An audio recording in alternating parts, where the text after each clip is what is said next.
flag waving, red tag saving, red green that I mean Moorish lands bourbon. Who got claim Elvin, not the name MJ. Lush and green was the boss of all pristine and so off. Red flag waving. Oh, and of course the prophet is the Beyonder. So here you have them, our More Vengers.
On the left, two on the right. Facing that way? Facing the east. Facing the east. That way. Right. Allah, the Father of the universe. Allah, the Father of the universe. Father of love. Father of love. Truth. Peace. Freedom.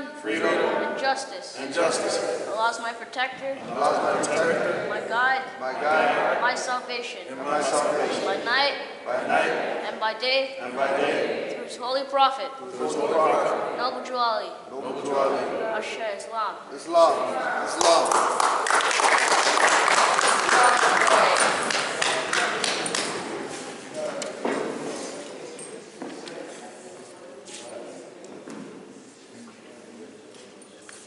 Islam, Morris. I'll just read our proclamations to be read every meeting. I hereby inform our members that they must end all radical, agitating speeches while at work, in their homes, or on the streets. We are for peace and not destruction. Stop flashing your cards at Europeans, it causes confusion. Remember, your card is for your salvation. Failure to obey these orders will be of severe consequence. We are for love, truth, peace, freedom, and when these principles are violated, justice must then take its course. Any member or group of members who hold malicious feelings toward the temple or the prophet, or violate the divine covenant of the Moorish movement, will receive their reward from Allah for their unjust deeds. All true Moors will and must obey the law as laid down to them by their prophet. If they lose confidence in their prophet, they should turn in their card and button, cease wearing their turban and fez, and return to the state where I, the prophet, found you. This is a holy and divine movement founded by the prophet Noble Juali, and if the prophet is not right, the temple is not right. The prophet therefore is sending out a divine plea to all Moorish Americans that they do their part in protecting their prophet and the temple. This is an everlasting movement founded by the prophet through the will of Allah to redeem his people from their sinful ways. Noble Juali. Islam. To be proclaimed at every meeting. Islam. I am glad to know that I have a few faithful Moors among you all, and I desire for them to know the truth and the divine truth. There is a host of jealousy about me and the movement now, by the same people of our side of the nation that claim I was only a joke and unreal. But now, since they have found out from the government officials and the nations of the earth that this is the only sole foundation that all Asiatics must depend upon for their earthly salvation as American citizens, they are working every scheme that they can to disqualify me so they may take charge of the situation. I have notified all these things to you long ago in the past. It is through the faithful Moors that attribute to the movement and uplifting funds. The ones that paid their divine respect to me and the movement will be remembered.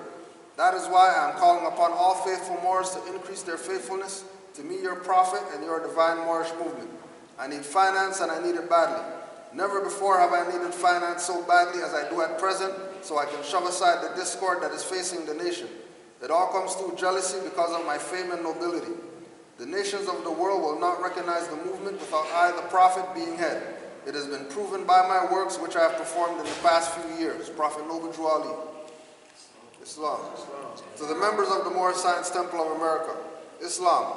This is the instruction from your Prophet Noble Drew Ali.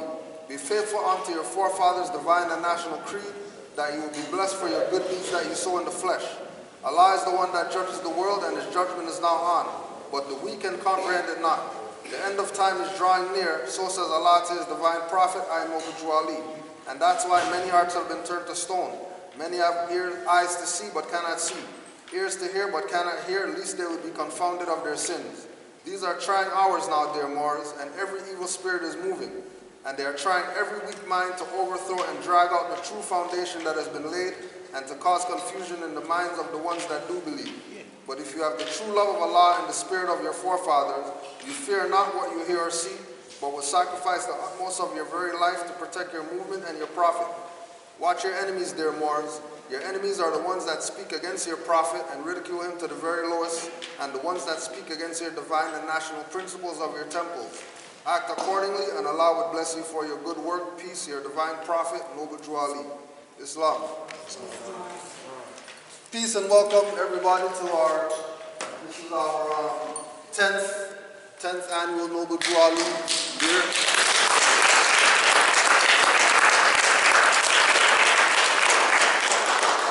As usual, we want to give honors to the Prophet Noble Drew Ali for everything that he's done in bringing us back the truth about our nationality and our birthrights.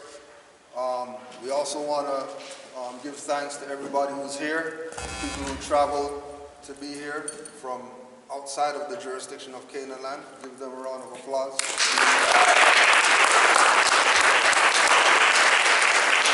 We also want to give thanks to all our vendors for being here. So please give the vendors a round of applause. They're getting the food ready in the back. So you can talk to Mama Mocha to get your food tickets if you haven't. You got your tickets. Also, we have a bunch of stuff to raffle in the back. Everything's on the table so you can see what you're raffling. We have $10 tickets and $5 tickets for the raffle. And we're also going to be giving out some Noble Drew Ali Day awards, as we do every year. We're going to have that a little bit later on, just so we can get started with the lecture, because brothers are anxious to get this information out. You ready to go? So, I see. You found a thing? Check. Still nothing? All right. Okay. So, introducing our DJ. Check. Mic check. Mic check. our DJ.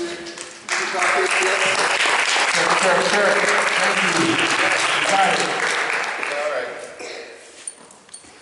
So we usually have lectures for Noble Drew Ali Day because part of the impact of Noble Drew Ali is teaching us to study, teaching us to get information. So we've got one of our good brothers traveled all the way from Sheikh Amexa to deliver the first part of the presentation, which is man's connection to minerals and plants. The brother also has his products out there in the back as well. Once we get our intermission, which is probably going to be maybe about 2:30 or so, we'll do our intermission.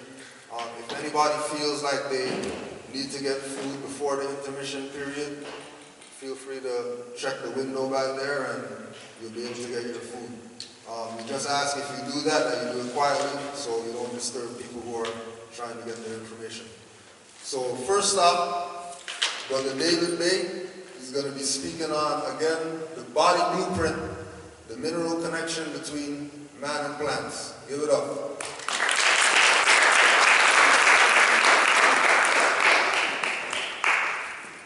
Islam Moors. I'm so thankful to be here today. Thank you, Brother Cujo, and thank you, Brother Omar. Canaanland Moors, thank you for inviting me up here today. My journey to this knowledge came back in 2004. I was dealing with a situation that I was told by medical doctors was incurable. Liver disease, they told me it was incurable. I thank the Creator for common sense and acting on that common sense. Because I tell people all the time, that's the greatest science that we have is common sense. That my common sense led me to a different direction. They wanted to do a liver biopsy on me in 2004, and I refused it. And thus my journey began into holistic medicine. I was turned on to a doctor by the name of Dr. Frank Wyatt, who I am eternally grateful to because he taught me the truth about herbs. And Dr. Frank Wyatt was an Asiatic who was very skilled in the martial art of Wing Chun. He was from the same family as Bruce Lee. And so, showing you this picture here, we have up here now is a picture of Moyat, who was the Sifu of my teacher, Dr. Frank Wyatt, working with the famous Ip Man, who was also Bruce Lee's teacher. Let's go to the next slide. So as you see, this is Bruce Lee playing hands with Ip Man. It's a form of Wing Chun. And I show you these pictures to show you that if you notice that every special student always stands behind his master in a photo. And I did that on purpose, put these pictures together on purpose to show you the lineage so that you can see my teacher, my Sifu, Dr. Frank Wyatt and Moyat. And so Dr. Wyatt was a naturopathic doctor, and he put me on an herbal regimen back in 2004 when I was dealing with this so-called liver disease. Let's go to the next one. Just want to show you some pictures of Dr. Wyatt. Him and Moyat was very close. He was a very special student of Moyat's. And I have been told that in China, I haven't seen it myself, but I've heard from other students that his picture is in Moyat's tomb. This picture here, if you'll see this plant right behind Dr. Wyatt with the Moy flower and the number 1, that plaque was hand carved by Moyat. Moyat in China, his artwork is like Picasso. Very, very valuable. The reason why this is the presentation that he did when he gave this to Dr. Wyatt, but that was given to him by Moyat because he was his number 1 student. A lot of people don't know that Bruce Lee never went through the entire Wing Chun system. He actually left before he completed it. You know, he was a very advanced student, and of course he developed his own style in Jeet Kune Do. But Dr. Wyatt was taught by Moyat, who was a disciple of Ip Man, who went through the entire system of Wing Chun. And so this presentation from Moyat to Dr. Wyatt was to say that Dr. Wyatt was his number 1 student. Now there's a lot of Wing Chun practitioners out there in the world, and some of them who weren't even aware of this. But I wanted to show y'all the pictures so that you can see. Here you see them all sitting together for a special presentation. You see Dr. Wyatt on the end there. But he was a very, very, very special student to him. Very, very good and skilled in this art. Next one. This is hard to see because it's dark. There's a picture of me and Dr. Wyatt and a couple of other students, and Dr. Wyatt's first Sifu P. Pajil, where this was at. But this was an event that they give every year around the world on Moyat's wife's birthday. Moyat's no longer here with us, but his wife, when her birthday comes around, it's a big celebration in the Wing Chun family. This particular year, this happened to be in Philadelphia, or Sacamaxon, as the Grand Sheik said. And we were at this gala, and every Grand Master of Wing Chun had to give Moyat's wife a special gift. And Dr. Wyatt was also a very good musician. So his gift to her was a 26-piece big band in which he played saxophone. So he was multi-talented. This picture here that you see was a picture that a student did of Dr. Wyatt. And of course you see a lot of symbolism in this picture that I know a lot of you recognize. This was dedicated to him by a student, a fellow Wing Chun student by the name of JR. So I always loved this picture. I wish I had a t-shirt. Okay, so what I want to start off talking about, when we talk about the connection between minerals and plants and man, is because we have gotten away from our true healing. We need to go back to the earth for our healing. Okay, we come from the earth, we need to go back to the earth for our healing and get away from these hospitals who do nothing but experiment on us. Islam. Prophet Noble Jew Ali was a master herbalist. We need to get away from the drugs which are destroying us. We have to understand that you cannot experience freedom until you free this temple that you're in. And your temple cannot be free when it's on drugs. When you are a prisoner to drugs, you cannot truly be free. They are controlling us with medication. And they're giving us diseases. And we got to get away from these diseases. Okay? When someone comes to see me, I tell them right away, throw the name of the disease out the window. The name of the disease allows them to give you medication. I cannot legally give you a drug unless I name a disease. So now you have given them power over you. They have now given you something that you did not have.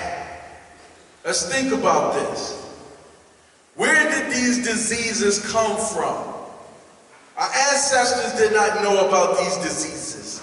High blood pressure, diabetes, AIDS. They didn't know about these diseases, cancer. They didn't know about these diseases. They knew how to look at the body. They could see imbalances in the body, and then they had the herbs because they had knowledge of the land, so they knew where to go for the healing. They were more connected to nature. You think about it, in nature, when you see animals in nature, when they're sick, they know where to go. They know where to go. They know where to feed off of to get healing. We got away from that. We need to get back to it. And we need to understand the times of the year. We need to understand the seasons. We need to have a reconnection and a relationship with the sun and the moon and understand how it affects us with our health. It is so very important. If we become more aware, we can be able to withstand the changes. But when you're not aware, you cannot be able to withstand the changes that come about. So we have to know this stuff. The zodiac, astrology is Moorish science. And so we need to get back to Moorish science and understanding. You know, the Grand Sheikh, Taj Tariq Bey, on New Year's, the fake New Year's, sent us some information to remind us that this is not the true New Year, that the true New Year comes in the spring equinox. And when you think about it, and you use common sense, the greatest science that we have, how could January 1st be the new year when everything is dead? What is new when everything is dead? The leaves are dead, the grass is dead. It's death. Can't be the new year. The spring equinox, spring, when things become anew, that is the true new year. And we have to keep that in mind. And since we're connected to the earth, there are going to be certain things that we're going to be deficient in because of the movement of the sun. And they understand this, the medical doctors. There's a book called Medical Astrology. If you don't have it, I would suggest that you get it, the Encyclopedia of Medical Astrology. It will tune you into some stuff. But we have to know that they plan certain things at certain times of the year for a reason. You see it in October when they tell you that October is Women's Breast Cancer Month. Why did they choose it? They know that as the sun starts to leave us, when it's on its descent, after the autumn equinox, the body cells are affected by the movement of the sun. And so, your white blood cell count is going to drop. And so, what we do is we get caught up in the propaganda, the corporate propaganda of, well, you have to get tested. You know, get your mammograms, get blood tests. Let's make sure you don't have cancer. Yes. The Encyclopedia of Medical Astrology. Okay? He asked me to repeat the name of the book. But what you have to understand is that this is what they do to us. So now they get the corporations to buy in, and all you see when you watch in the media is the propaganda, the pink ribbons, the pink shirts, okay? You know, all the propaganda that gets you hyped up about the breast cancer. But what we're not making a critical thinking, we're not using our critical thinking is, okay, why is nobody talking about the amount of chicken that you're eating that's causing this problem? Why is nobody talking about the amount of cheese that Dr. Jewel Poolbrook, who was a medical doctor and converted over to being a holistic doctor, and she said women get lumps in their breasts by the amount of dairy that they eat, the amount of cheese and milk that they have in their diet that's causing these lumps. So why are we thinking more critically and saying, okay, I got a lump in my breast, but does that mean that it's cancerous? Or does it mean that I need to cut back on eating the amount of cheese in the amount of dairy that I'm consuming, because when the body doesn't have the ability to break down certain fats, what happens? You start to develop lumps, sis. You know what I'm saying? Lumps. You know, are the body's inability to break down certain fats. So now your body is trying to eliminate it. Okay? Let's think about this. The skin, our skin that we walk around in every day, is the largest organ on your body. It's the largest organ on your body, and it's also an eliminative system. It has to eliminate. So sometimes when you have a certain eruption, it's because your body's trying to get rid of something. It's trying to get it out of you. So why are we not thinking that way? Instead of subjecting ourselves to these hospitals where they're taking advantage of our lack of knowledge and therefore using that lack of knowledge against us to put us on medication, which makes us a slave to the medicine. Now, dealing with these cell salts right here, talking about the zodiac cell salts, very important to know these. Why am I saying that? Because most of us, I'm going to say all of us, are deficient in some of them. And a lot of the reason why we are is because we were only in the womb for 9 months and not 12. So just because we wasn't in the womb for 12 months, we missed at least 3 of them. So understanding the deficiencies of these cell salts and how they play in everyday living is very important. So I'm going to go over some of these so that you have some understanding. And we start with the first one, which is Aries, okay? Which we know is the first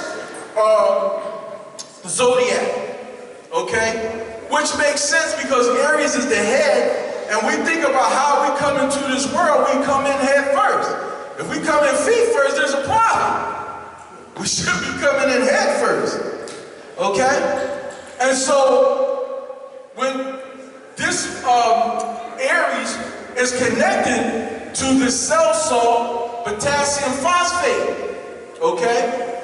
And potassium phosphate, right, it deals with the zodiac sign of Aries, which Aries rules the head, face, and cerebral glands. It's also a fire sign. People of this sign will have issues dealing with those areas, head, face, problems, because of the fact that they may be deficient in certain salts. Now, a lack of potassium phosphate can cause depression. So a person could be going around depressed and they don't know why they're depressed. They just know that they're depressed. They could be lacking this cell salt. If you're lacking it, it can lead to that. But we're not looking at it critically because we say, okay, well, they're suffering from depression, so we send them to either a psychiatrist, someone who deals with behavioral health, or, they send them to a medical doctor, and, they might prescribe some kind of medication, but they could just be deficient in this and be able to correct that imbalance of being depressed by replenishing their body with potassium phosphate. Now, potassium phosphate is connected to the mineral phosphorus. And a deficiency in potassium phosphate can lead to low levels of phosphorus in your bloodstream. And phosphorus is contained in all body cells and is used for growth and repair of cells and tissues. So a person who is deficient in something like this could have connective tissue issues, okay? The body's not holding together like it should because of phosphorus deficiency, okay? Some of the foods, okay, there's more, but I just picked a list of about 3 on each one just for sake of time. But 3 foods that you can get potassium phosphate from is spinach, broccoli, cucumbers, all high in this particular cell salt. So, anybody who is dealing with something like that, you might want to add that in your diet. Okay? The next one is Taurus. Okay? The cell salt tied into Taurus is sodium sulfate. Okay? Sodium sulfate. Sodium sulfate. The Taurus rules the throat and the neck. A lot of times people who are Taurus have issues with their throat. Deal with a lot of phlegm or tonsil problems like tonsillitis, inflammation in the tonsils. Anytime you hear itis at the end of anything, itis is nothing but inflammation. Don't be afraid when you hear that word. Just listen for it. You know what I'm saying? If you hear itis, you know right away there's some inflammation issues going on, okay? If you hear the word rhinitis, that deals with the nose. That means there's inflammation in the nose, in the nasal cavity, okay? If you hear, something like bursitis, inflammation in the elbow, okay? It's just the location. If you hear hepatitis, don't go crazy and go, oh my God, I got hepatitis. It's nothing but inflammation in the liver. It is nothing to be afraid of. What you need to critically think is, how is my liver inflamed? What am I doing incorrectly to cause an inflamed liver? Let's think logically. Let's use common sense, okay? If you are, say, a heavy drinker and you drink a lot of alcohol, the alcohol will make your body over-acidic. And so if your body is over-acid, you're talking about a body that's full of inflammation. So, how about looking at it from this perspective before you let them experiment on you? Maybe I need to cut back on the amount of alcohol that I'm consuming. You see how common sense works? Because the liver is not going to get better if you keep consuming more. Because that's what's causing the problem. Or I'm eating some food, right, that does not digest well with me, say like Popeye's chicken. That does not digest well with me. And so, therefore, it's causing inflammation. Let's throw away the alphabet. See, we get caught up in their tricks. I don't care if it's A, B, C, D, E, F, G. It's inflammation. Think about it. Oh, they say, oh, you have hepatitis A, hepatitis B. Oh, you have hepatitis C. The one thing that never changed is you had hepatitis. Inflammation. Yes, sir. Good question. You eat a lot of food and you get itis. What is that inflammation? The reason why you're getting the itis, okay, is because you're eating foods that does not register with your body well. Because you should not be eating food necessarily and start feeling tired and sleepy. You see what I'm saying? Because food was really meant to give you energy. So 2 things could be happening. 1, you ate something that you shouldn't have ate that did not agree with your body or your particular blood type, and I'll get into that in a little bit. The other is, if it was good for you, you might have ate too much of it. See, so what happens is, instead of you eating a portion, you ate a big bowl full. So now your digestive system is working so hard to digest it, even if it was good for you. You get tired from all the work you put on your digestive system. You see what I'm saying? So 2 things, either you're eating the wrong food or too much of the good food. Alright, so now, sodium sulfate is a mineral that controls the amount of water in the system. Okay? So think about this. A lot of people that's kind of big, a lot of it is water weight. They retain a lot of water.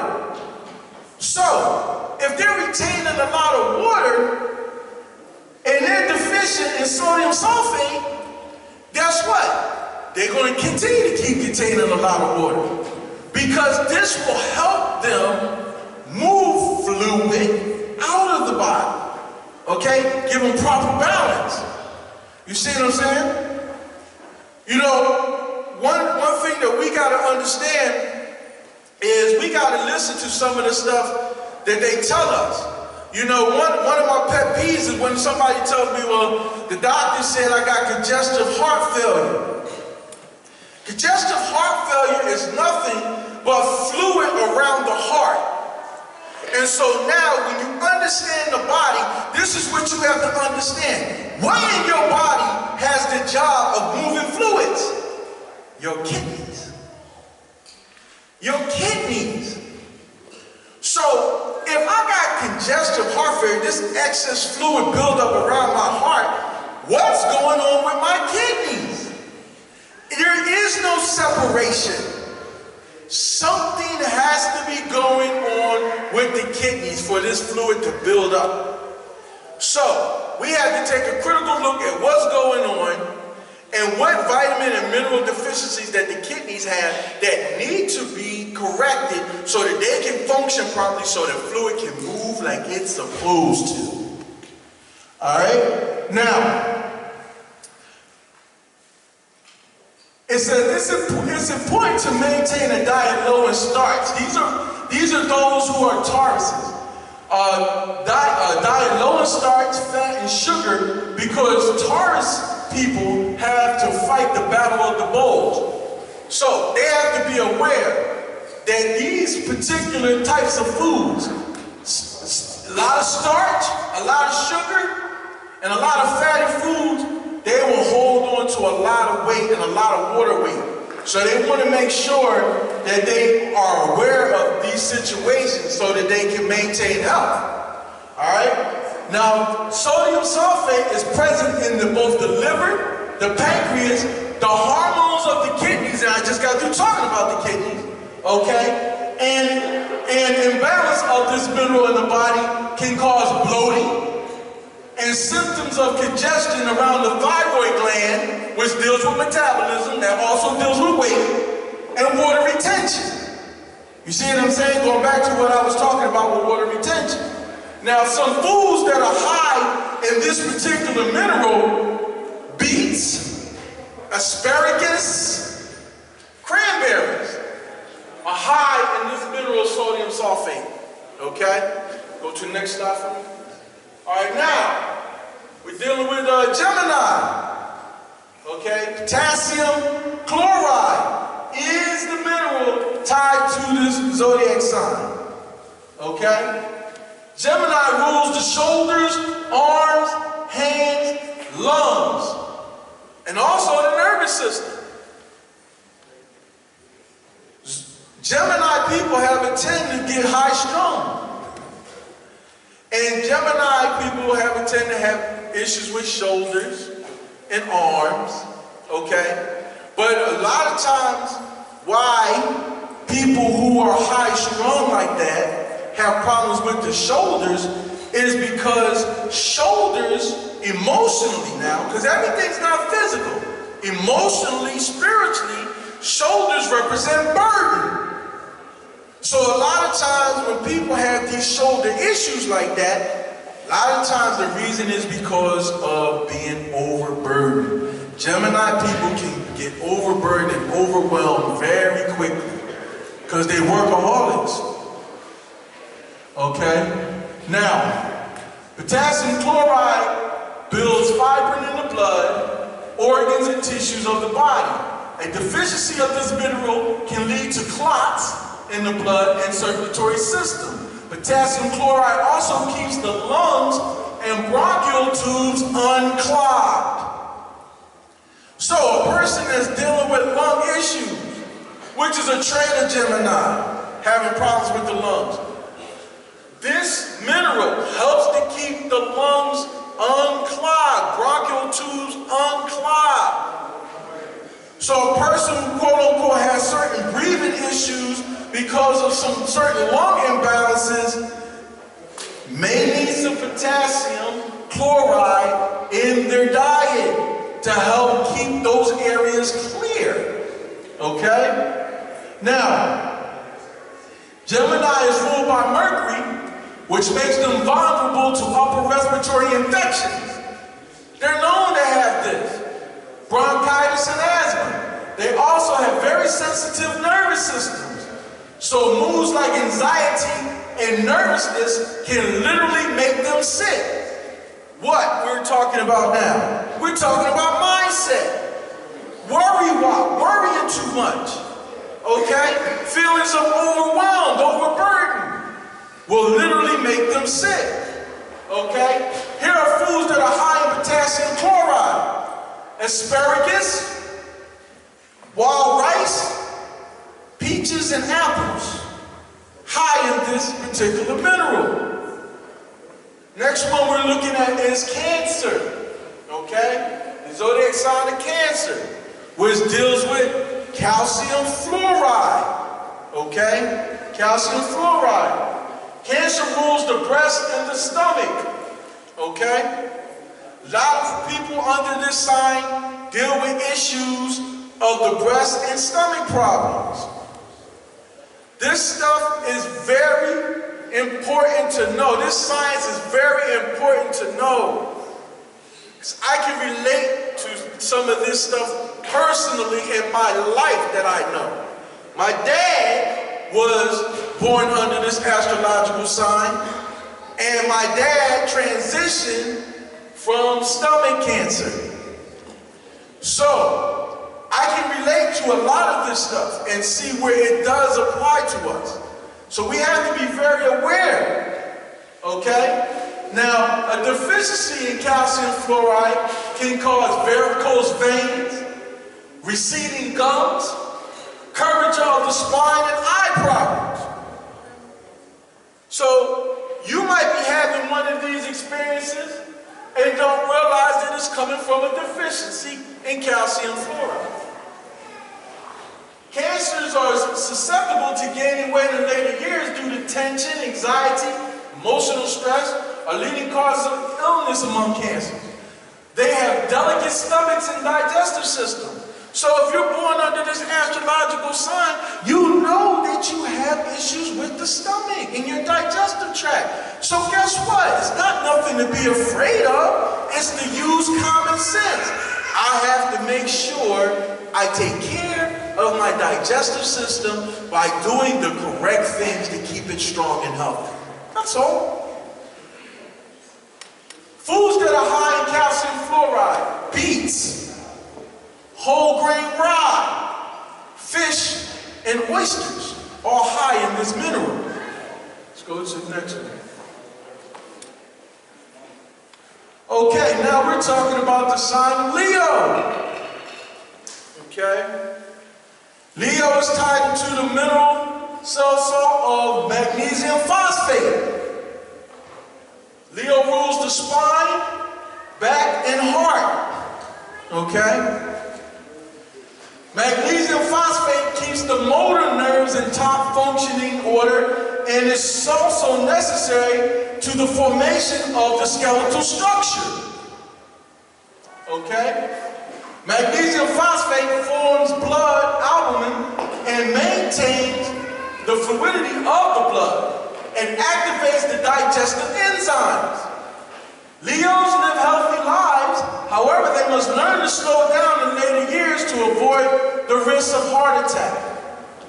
Okay? Magnesium phosphate. Magnesium's nickname is the relaxer. Okay? That's the nickname of that mineral, magnesium. Magnesium helps you to relax. Magnesium is very important for the heart, as well as calcium is, as well as vitamin D is, All very important for the heart. Now we get these things naturally from the sun, okay? But they know that when the sun is on its descent, that we become very deficient in these particular minerals if we do not know how to supplement. And so thus, what happens is, when February comes around, because they've done their homework and we Moors have forgotten to do ours, they come up with Heart Month, February, Valentine's Day. Come see us and get your heart checked. Why did you pick February to do that? Because you know that at this point, we have gone approximately 5 months without the full strength of the sun. So we all, if we haven't supplemented, we all are probably calcium, magnesium, and vitamin D deficient, which is causing things like heart palpitations, you know what I'm saying? Wooziness, dizziness, you know what I mean? Circulation problems, because we have not supplemented to protect ourselves from this time of the year when that can occur. And they understand this and know this, and so then they reel you in and say, oh, it's Valentine's month. Get your heart checked. Get an EKG and let's check your heart and make sure that your heart is strong. And we fall for it. And we go in there, and some of us are going to have some issues with our heart. But is this something that is very drastic? Well, after they put you on all that heart medication, it will be. But if we just took the time to realize that we're deficient in these minerals, we can overcome this situation, this time period. Some foods that are high in magnesium phosphate, walnuts, sunflower seeds, beets, very high in this mineral, okay? Next one is Virgo, okay? Zodiac sign of Virgo is potassium sulfate, all right? Potassium sulfate. Virgo rules the nervous system and intestines. Potassium sulfate regulates oil in the body, essential fatty acids. You say, what is oil? What is the oil in the body? Essential fatty acids. Essential fatty acids is a must, okay? It's a must. We have, in order to move fluid, real fluid, we gotta have enough oil in our body. So, potassium sulfate regulates oil in the body, carries oxygen to the cells, and is essential to muscle contraction. Potassium sulfate keeps the skin pores unclogged and ventilated. A lack of potassium sulfate in the diet can cause dandruff, hair loss, eczema, acne, dry, flaky skin, and hair. A deficiency may also lead to extreme fatigue and constipation. Okay. Virgos have problems with this stuff. My youngest son is a Virgo. And my youngest son was having issues with acne and constipation until he learned his body. Okay? He now knows what to stay away from, what to eat. But some foods that are high in potassium sulfate, oats, brown rice, apples, are very good, very high in this mineral. Something that we definitely want to keep in our diets, okay? Also, for someone that is of this astrological sign, you might want to take some B vitamins, because Virgos tend to be very high-strung. The B vitamins will help keep you down, calm down, manage stress better, not be so emotional. You know what I'm saying? Because if you're a very emotional person, you definitely will lose a lot of B vitamins because you haven't learned to master your emotions. You see, when we say Islam, I self-law am master. See, when we reach that true state of that, we say it, But when we reach that true state of that, the less this becomes necessary. You see what I'm saying? Because we've learned to master self and our emotions and how we handle and deal with stuff. Okay? A lot of the reasons why we get deficient in a lot of vitamins and minerals is because of the way that we handle things. Right now, we're in a world where we handle a lot of things with anger. Everything is angry today. I step on your foot, you want to kill me. I can't say, excuse me? You stepped on my foot. And now we're shooting and stabbing each other because someone stepped on your foot. Like, something's wrong there. So when you're deficient in this stuff, we have to supplement it so that we can learn how to calm down and manage things better. And like I said, you know, potassium sulfate, oats, brown rice, and apples are good foods to eat to give your body potassium sulfate. Move to the next one, please. All right, now, Libra. Libra rules the kidneys, the lumbar region, and the buttocks, okay? Sodium phosphate is the cell salt of Libra. Sodium phosphate equalizes the balance of acids and alkalis in the body and rids the body of waste material. So if your body is full of toxins, right? Your body is full of toxins, it'll be hard to eliminate these toxins if you don't have enough sodium phosphate in your body. Okay?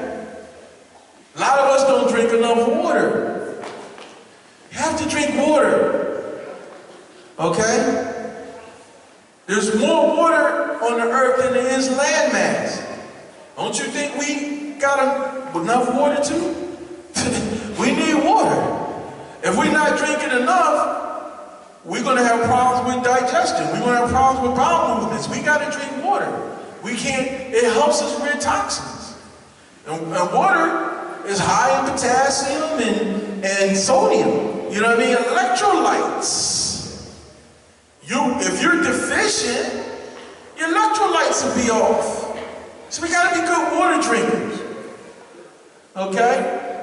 Now, Libras, you know, they're known for good features and good bone structure. The women tend to have curvaceous buttocks and the men well-shaped muscular backs. But both are prone to lower back weakness when they overexert themselves. So Libras tend to have a tendency of having lower back problems. All right? Now, drinking enough water and having the right diet and proper elimination will help relieve that. Some foods that are high in sodium phosphate is strawberries, spinach, and beets. Foods that are high in that particular mineral. Next one. Calcium sulfate, which is the cell salt that rules Scorpio. Scorpio rules the sexual organs. Those born under this astrological sign have a tendency to have issues with the reproductive system. It's a known trait of a Scorpion. Okay? So we have to be very mindful of the reproductive system, those who are Scorpion. Okay? Calcium sulfate is very, very important. Calcium sulfate is a prime ingredient in the repair of tissues and resistance to infectious diseases.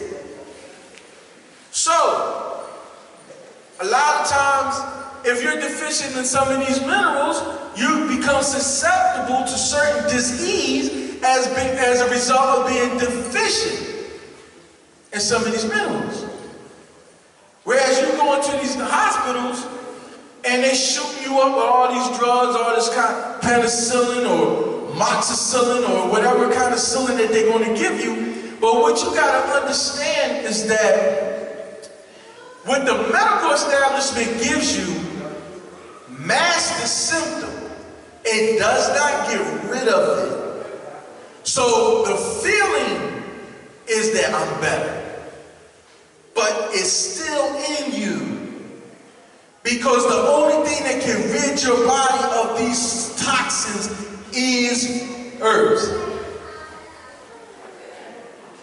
They give you a false sense of security because you take something and the symptoms of what you had disappeared, but they have not gone anywhere. They have become dormant in the body and then later on manifest as something else.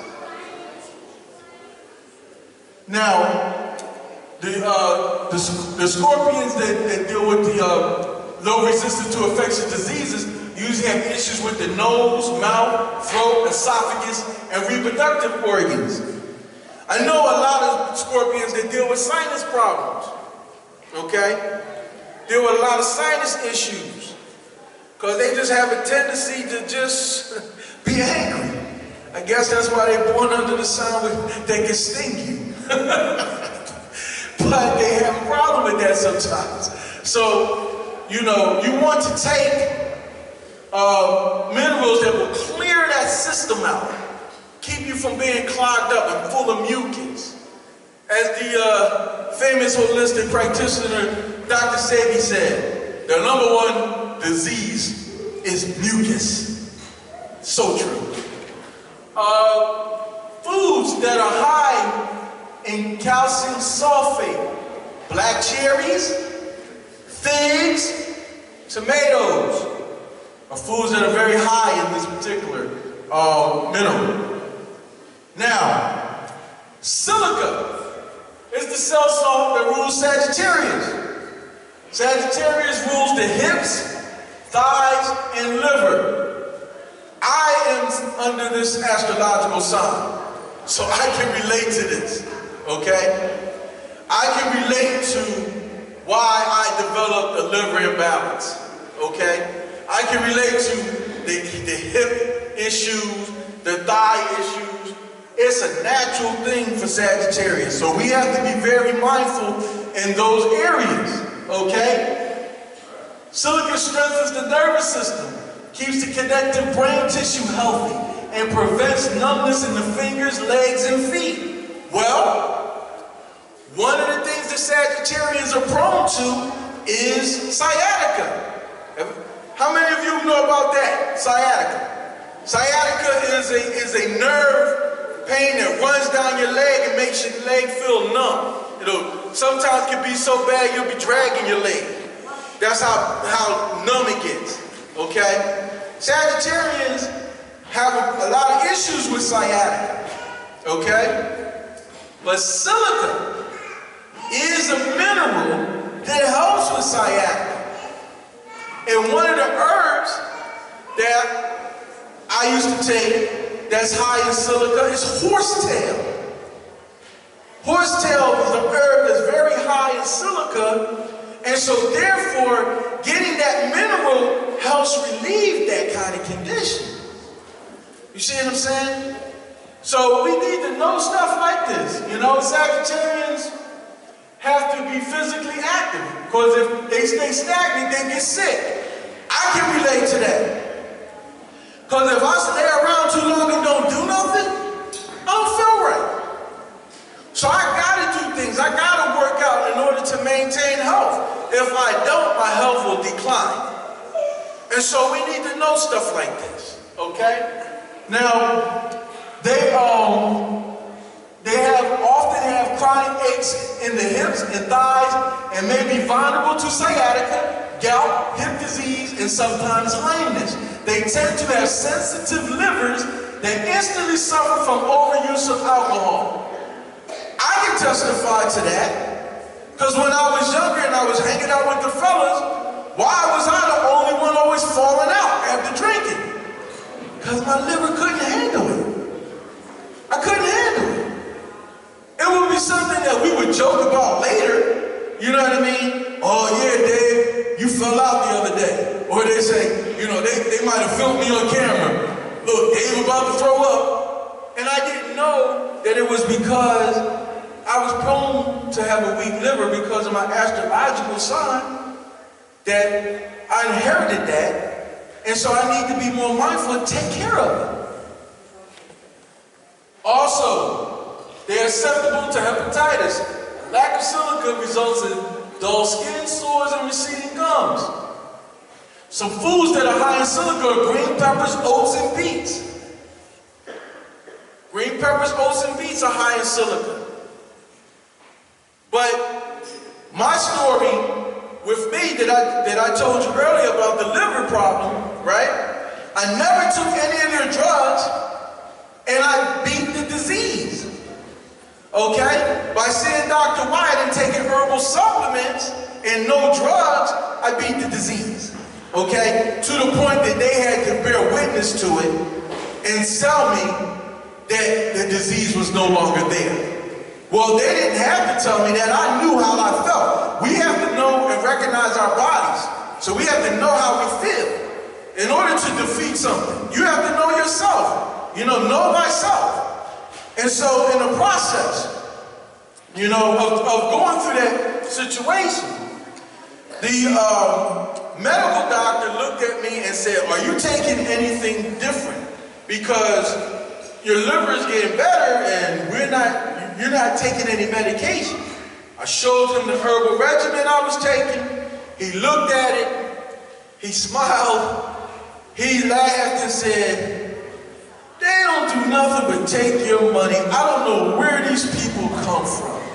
And then he handed me back the paper. And see, when you try to hold out the truth will still come, but you got to be a good listener. You got to be a good listener. He handed me back the paper. He said, what is he trying to do? Turn you into a Superman? I knew that I was doing the right thing, that Dr. White had recommended the right things for me because I felt better, I knew I was well, and when you tell me, what is he trying to do, turn you into a Superman, right after you told me he's taking my money, I said, that's money well spent.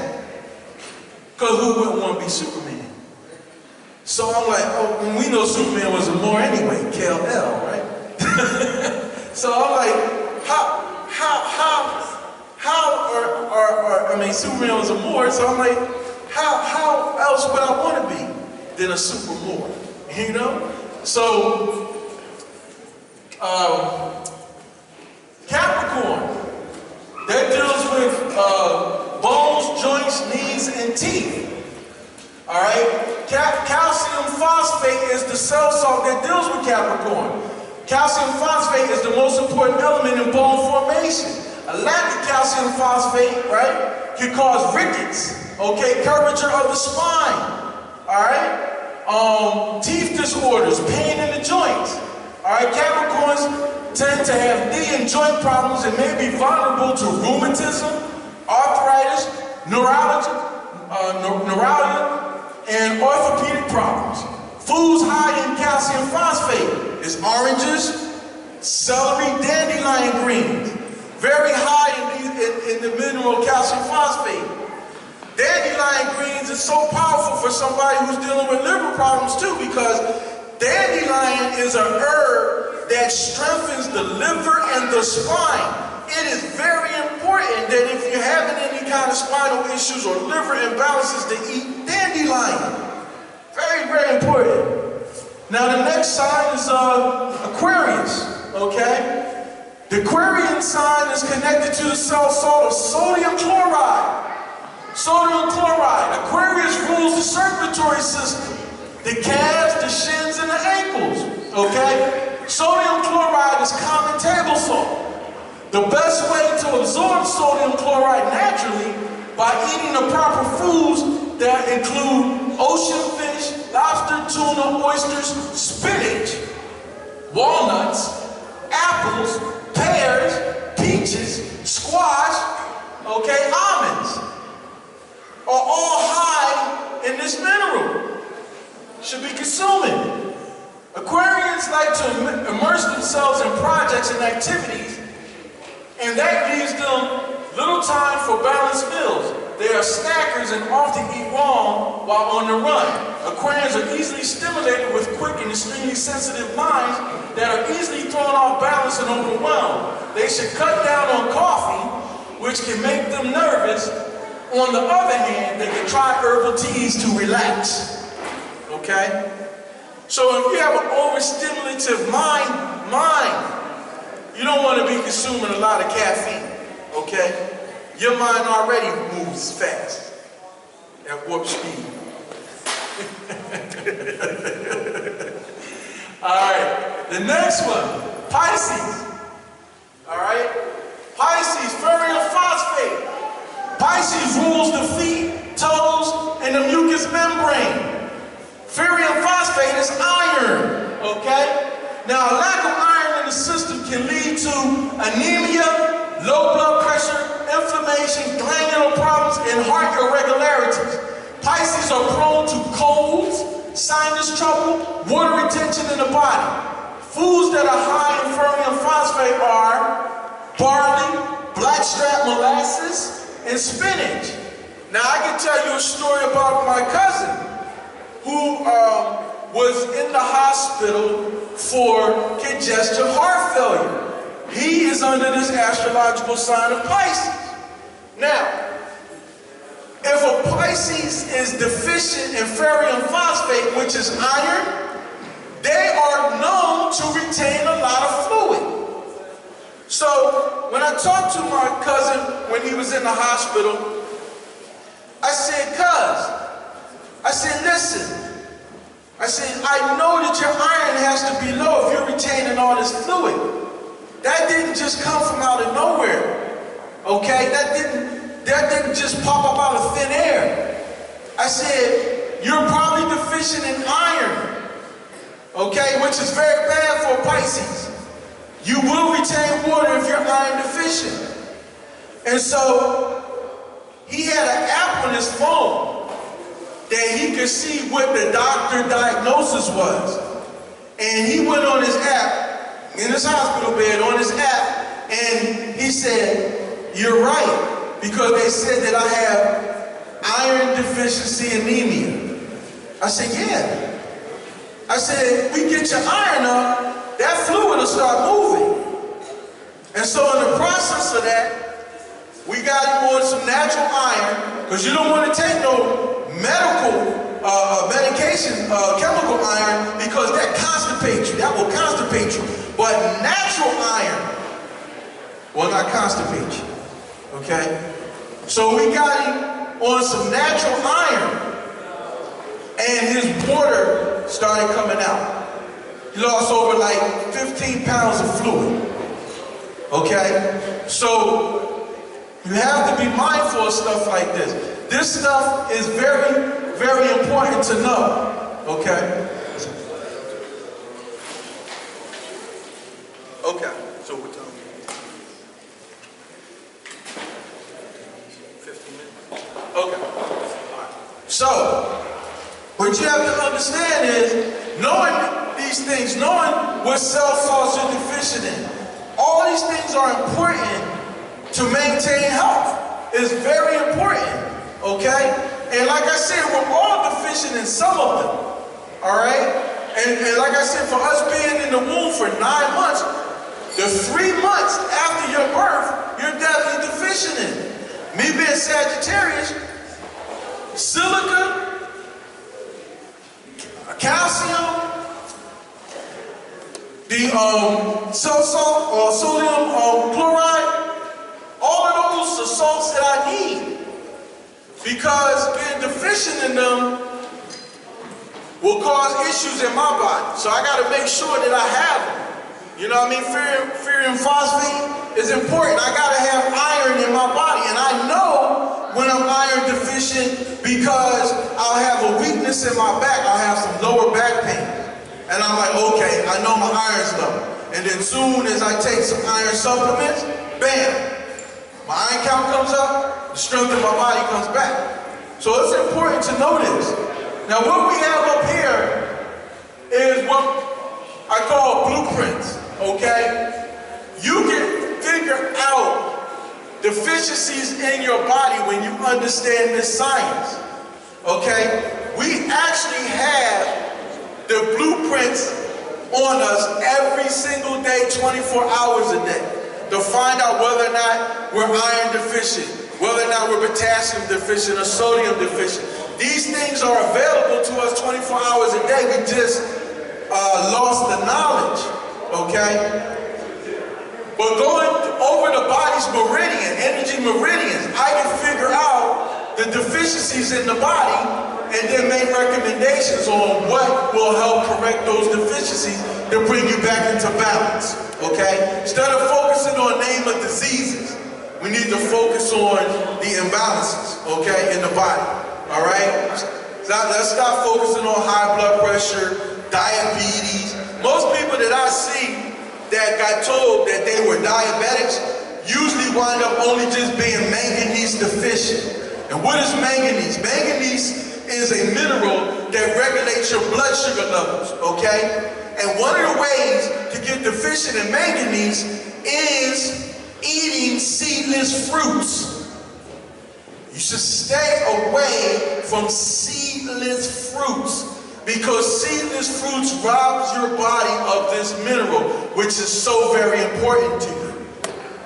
And so most of us who get told, oh, you have diabetes. No, you have manganese deficiency, okay?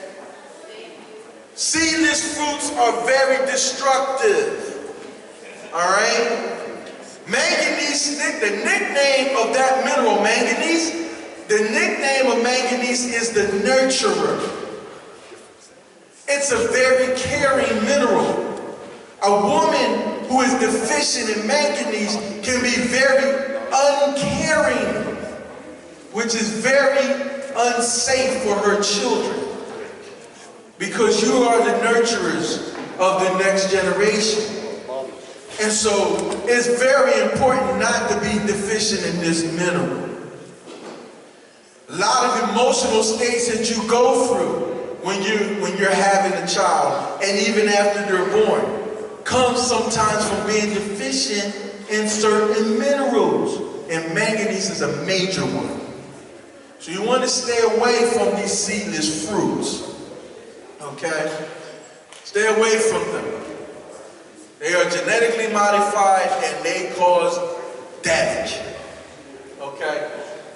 These blueprints are the key to your health, key to your survival, to knowing how to survive in this world. We have to understand them and learn them and get reconnected with nature, understand the plants again. Because we've gotten away from it. We've gotten away from our plant life, okay? But it's very important to be in tune with our plant life, okay? Very in tune with our plant life. You know, when we come back from intermission, I'm going to show you a couple of more things, and then I'll even have someone come up if I get a volunteer, and we can go over their blueprints and find out what kind of deficiencies they have. Nothing to be afraid of, nothing to be scared of. We are not naming diseases, we're not giving you any disease. We are saying simply that you have these particular imbalances, and so because of that, we want to correct those imbalances so that we can bring you back into your whole self. Okay? That's what holistic is all about. That's what holistic medicine is all about. Bringing you back to your whole self. Dealing with both mind, body, and spirit. And so certain deficiencies in minerals and vitamins can lead to spiritual disconnection. Okay? So we definitely want to know and understand these things so that we can survive. All right? 8 minutes? All right. So we got like 8 minutes before intermission. Anybody have any questions before we go to intermission? Any questions at all? Yes. Can't hear you.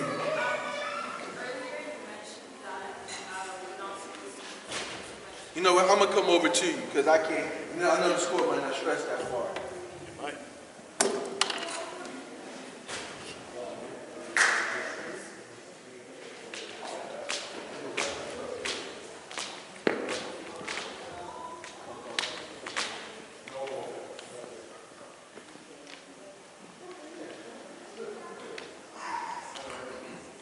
So earlier you mentioned that we're not supposed to intake too much acidic things like alcohol, but some of the food on the list was acidic, so how do we know how much we should consume?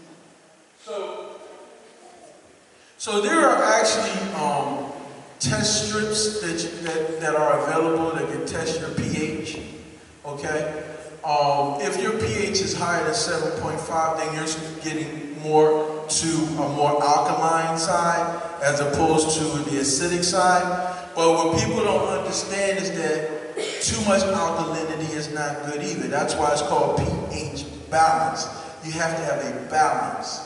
You see what I'm saying? So if you wanted to know that if your body was, say, over acidic, there are test strips that you can buy from the store that you can test your pH to see if you have too much acid in the body. Okay? So if it's on the lower end, like below 7.5, like going to like say 6 and 5, that's like when you're getting more acidic, your body's getting over acid.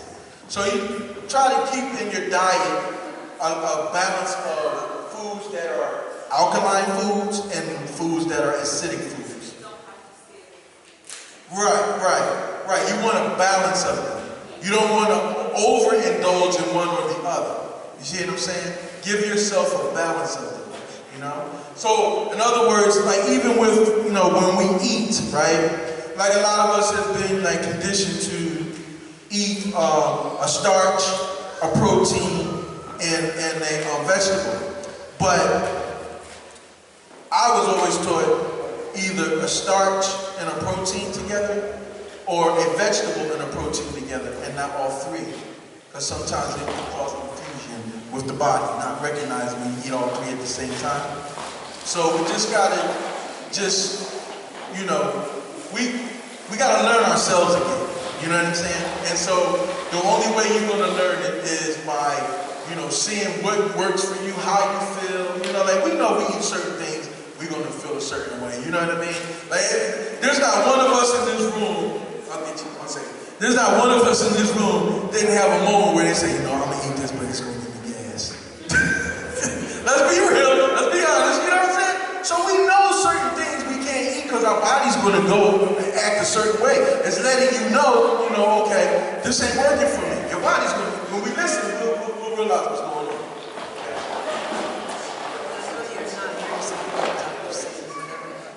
You just said that balance between alkaline and acidic. Right. Then can you speak to maybe how following Dr. Smith, everything like is alkaline. What are the downfalls? You know what I mean? Of just staying alkaline. There's negative on the acid side. Yeah. Too much alkalinity, your body will go through certain changes as well as the body being over acid. You know what I'm saying? It's like you got to have a balance of both. You know, you don't want to be too acid. You don't want to be too alkaline. You know, it's not good for you. It's right off the top of my head to just break it down like some of the things that go wrong with too much alkaline in your diet. I can't recall off the top of my head right off the top, but I know that it's not good for you to be too alkaline, okay? But they say, well, no disease can live in an acidic body. Well, no disease can exist in a properly balanced body either. You see what I'm saying?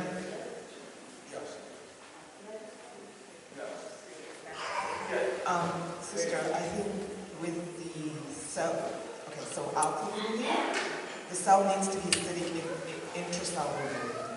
Extracellularly, it needs to be alkaline. If it's reversed, so if you have internally your cell is alkaline, that's what cancer is. So do you understand? Like you've got acid internally in the cell, in the intercellular of your cellular system, it needs to be an acidic environment. Outside of and around it,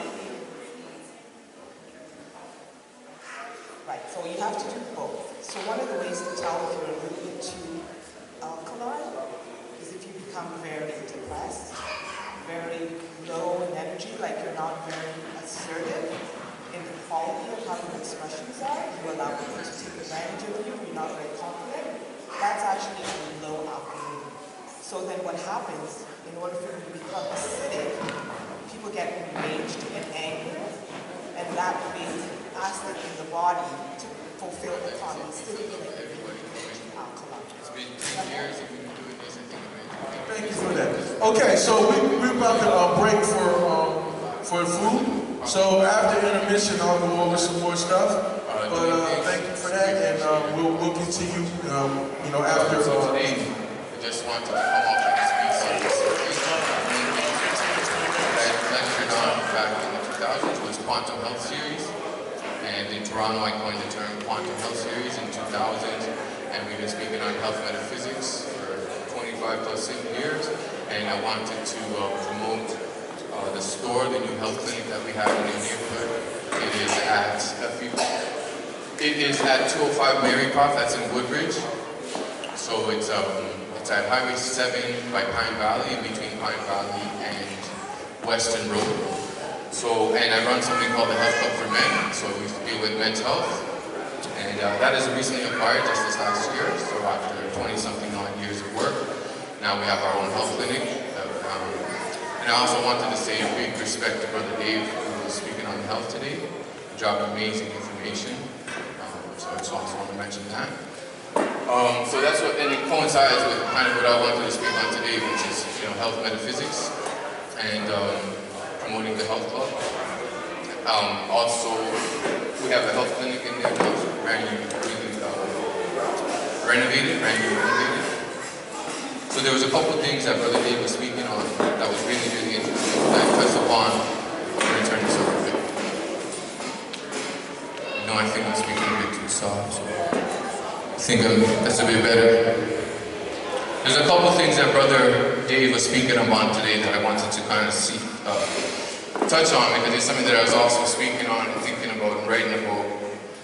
The brother spoke on two major factors about health, which is water and love. Okay, out of everything that he was speaking on, it's two very critical factors, which is water and love. And the original word for Moors is Moab. Mo is water, the Mo is internal water, is the moon, and Ab is the heart. Moab. The melanin that's in our central nervous system is made of water. And when we speak love to that water, it creates the memory, that DNA memory that's in our central nervous system that allows us to. The point of all this, because I was saying to Brother Davis, we could speak for all day. The point of all this, to summarize from my perspective, to build on this brother's amazing information, if we want to keep things simple, you have a petri dish, which is your mind. Keep that petri dish clean and clear as distilled water. And the only thing that you want in that petri dish, now remember, if a piece of dust falls on that petri dish, it's done. All you want on that mindscape, is love. When you resonate from love, you create everything. You create those crystalline shapes that's in tune with your DNA. And that allows you to have the most optimum health and retain the set of information. And that's who we truly are, the Moabs.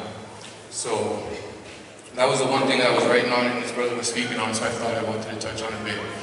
And to let everybody know about the health clinic, please come by and see it. Call us up, email us, we can send it all the products that you need, all your supplements. If you have things that you deal with kids, we deal with our kids. They're naturally, holistically, we have a full health clinic there, right up the street. We've been doing this for over 25 years, So that's about it. I really appreciate your time.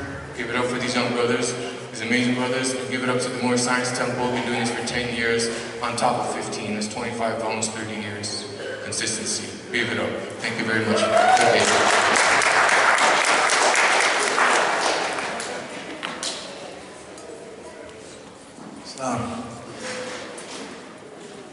To piggyback off of what he just was talking about, there is a book called The Secret Life of Water. It's also a DVD as well. You might want to take a look at that. So there's a documentary on a study done by a Japanese doctor. Yes. Yes. Definitely check out The Secret Life of Water, because you will understand the power of words when you see that video or read that book. It's very important. Words are very, very powerful. And that's why as a health practitioner, we always have to mind our bedside manners, but most in the medical profession do not do that. You should never take away a person's ability to heal by telling them that they have this much time to live. That is very disrespectful, okay? You never leave a person without hope to turn around their condition. And the medical profession has been doing this and they're very guilty of it. You know, whenever I see a client, no matter what it is, I always tell them it can be beat. You know, I don't believe in incurable diseases because I know that that's not true. I always tell people all the time, there's no incurable disease, just the lack of knowledge of how to cure it. That's the difference, okay? So when you hear a medical doctor tell you, oh, it's nothing that they can do, that it's incurable, run far away from them. Because they have just told you that they don't have the knowledge to cure your imbalance. Don't believe in that stuff, okay? Me as a person who was told that my liver disease was incurable, if I believed that, I would not be standing here before you today. Back in 2012, a medical doctor called me to come see him. He had liver cancer. And I went to go see him, and I told him my story. The story that I told you about me refusing to get a liver biopsy, the fact that I went holistic, and the fact that they had to admit that I was cured. And this medical doctor who was suffering from liver cancer was now calling on me to help him. And he looked me in my eye, and he told me the same year, that's how you know that the Creator was involved in this meeting. The same exact year, 2004, he said, 2004, I had a liver biopsy done. And he said, my liver still hurts. And I told him I have no pain. I know no problems at all with my liver. So that was confirmation to me that I did the right thing. You know what I'm saying? And then when I went to check him and I told him he was vitamin B17 deficient, he looked at me like I was crazy because he said, I never heard of vitamin B17 in my life. And I said, Laetrile. And he says, oh, I know about Laetrile. He said, you can't get Laetrile here. You can only get Laetrile in Canada or Mexico. You can't get it in the United States. And I said, that's because you're thinking drugs. I said, the Creator put natural Laetrile here for us. He put it in the form of apricot pits. He put it in the form of flaxseed. He put it in the form of buckwheat. He put it in the form of peaches. I said, Laetrile is here. And you want to know, what is Laetrile? Vitamin B17, Laetrile. When your body is deficient in Laetrile, it does not have the ability to suppress tumors. A person who is B17 deficient will have tumorous growths in their body as a result of being deficient in B17. And so when I checked him and I told him he was B17 deficient, he did not understand what B17 was. Because they don't know nutrition like that. They don't get nutritional studies in medical school.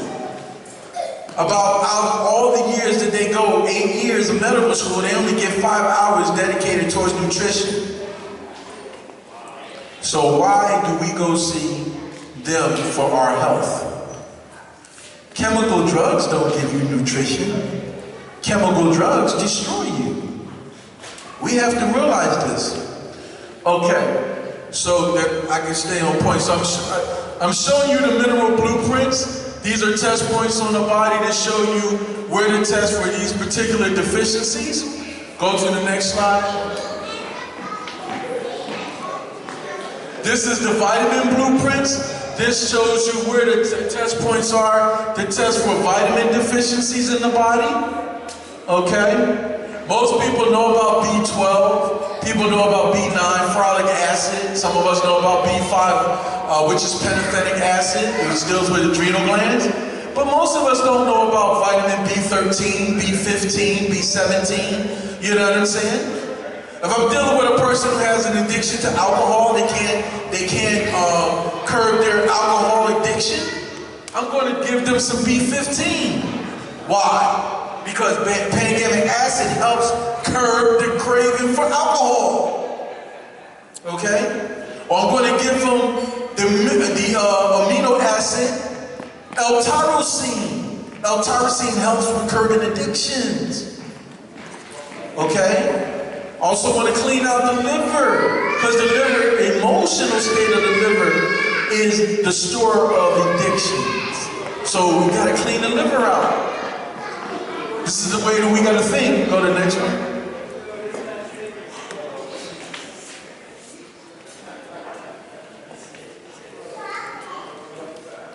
These are reflex points, okay?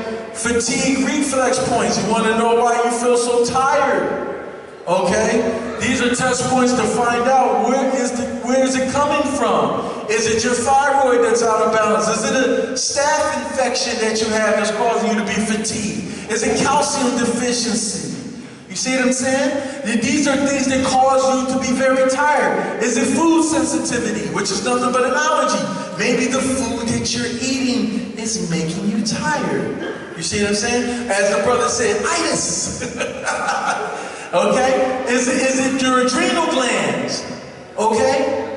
I'll be able to figure it out. What's causing it? Is it your gall duct? Meaning that it's too much toxicity in the gallbladder. And we need to clean the gallbladder out.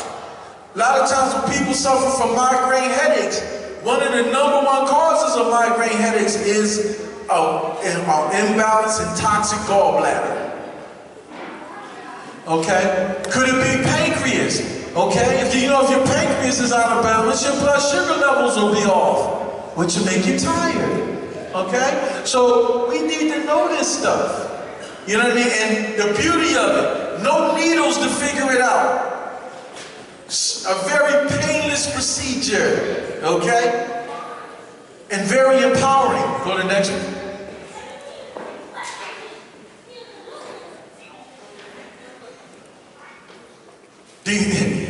These are general reflex points.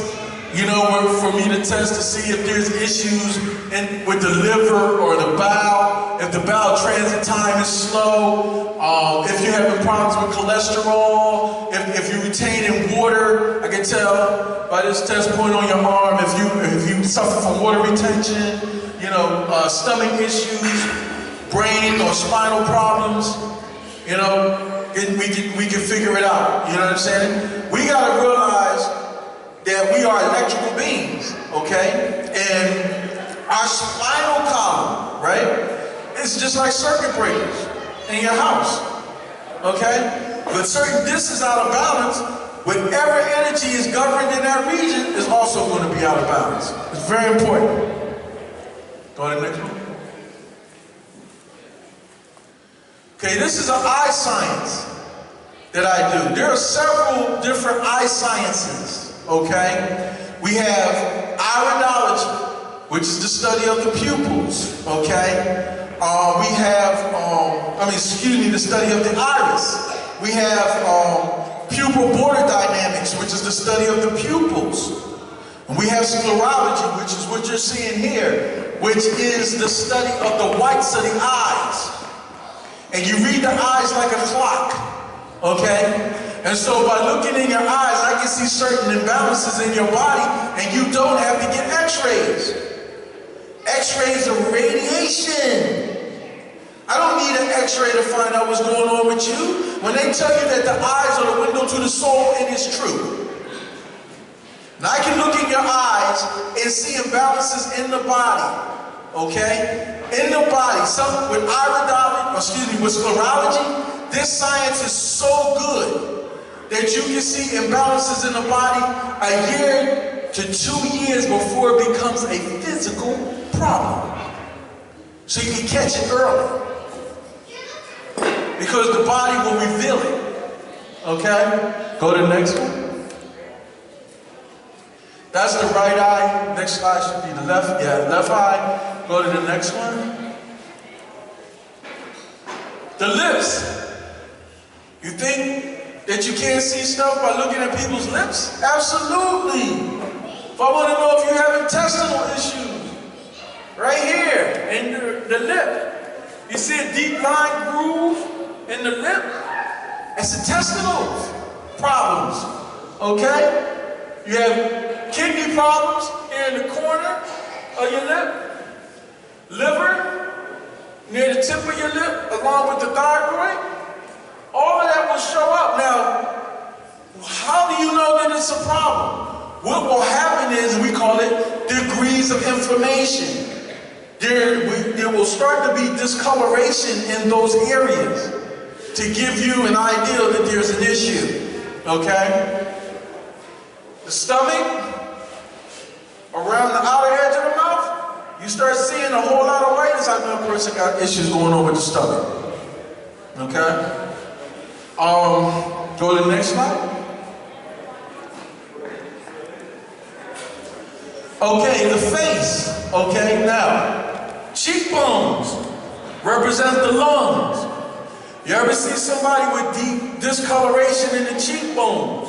Real dark in the cheekbones. There's usually an issue going on with the lungs. Some lung issues, okay? The bottom of your chin is the area for the bladder. And the deep groove under your lip, between your chin and your lip, is a hormonal area, okay? A lot of times when females and their cycle is on, they'll start to break out in this area. Or get real red, okay? That's hormones, all right?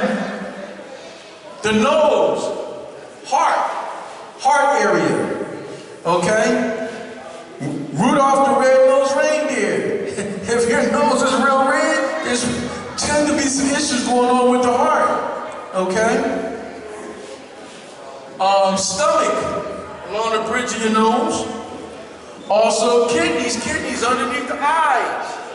Underneath the eyes, kidneys, okay? The liver, right between the eyebrow. Forehead represents intestines, okay? If somebody has some real intestinal problems, I'll be able to see it, okay? I'll be able to check it out. Because the forehead will reveal the discoloration, or if they have deep groove lines in their forehead, I know that they're dealing with constipation issues. Let's see. Ears deal with kidneys as well. Okay, they're connected. A lot of times if you're suffering from your ears getting stopped up, you know what I mean, or ringing, you want to also check the kidneys. All right, go to the next one. All right, this chart might be hard to see, this chart, but this chart is just a chart to show you the organs and the vitamin, minerals, and herbs that are good for dealing with these particular organs, okay? So, like if I was to give you an example, say liver. So in order to keep the liver healthy, we would know, okay, we would need vitamin A, B12, vitamin C, vitamin E, niacin. For minerals, iron, potassium, chlorine, copper, iodine, magnesium, and sodium. And if we were looking for the herbs that make the liver strong, yellow dot, alfalfa seeds, artichoke, blue violet, boldo, dandelion, golden seal, marigold, mullein, nettle, oat straw, saw palmetto, white oak bark, lemon, olive oil. All of those are good for keeping the liver strong and well. Okay? So knowing these things are very important. Now I can't go over all of them for the sake of time, but just to give you an idea that the information does exist on how to take care of yourself so that you don't become subject to these hospitals. Okay? We have to be more aware of our health and aware of the times of the year, what might be necessary. You see what I'm saying? You know, in Chinese medicine, if I'm looking at somebody who has some issues with the heart and circulation, I'm also going to look at their liver when I'm dealing with issues of the heart. You say, well, why, Brother Dave? Why would you have to look at the liver to figure out why the heart is not functioning properly? Because you have to understand the elements, okay? And so heart represents fire, okay? And the liver represents wood, okay? And so when we use our common sense, which is the greatest science that we have, what would increase fire? If I got a circulation problem, what's going to increase the fire, the circulation? Wood, right? The more wood you put in a fire, the bigger it gets, right? So it's the same thing with the human body. If I'm dealing with a circulation problem and a heart issue, I gotta also deal with that person's liver. Because I gotta strengthen that wood. And if I strengthen the wood, I strengthen the fire. You understand? So we have to think about stuff like that. Okay. All right, so like I said, I really don't have enough time to go through all of these, but if someone would like to come up to see how this actually works, you know, I'm taking a volunteer. You know what I mean? Like, it's not gonna hurt, you know what I mean? You don't have to worry about anything hurting. It's very simple, very easy, you know what I mean? But we can show how this works in action. So, somebody would like to come up? Come on up. You know, we got somebody coming up? You coming up? Okay.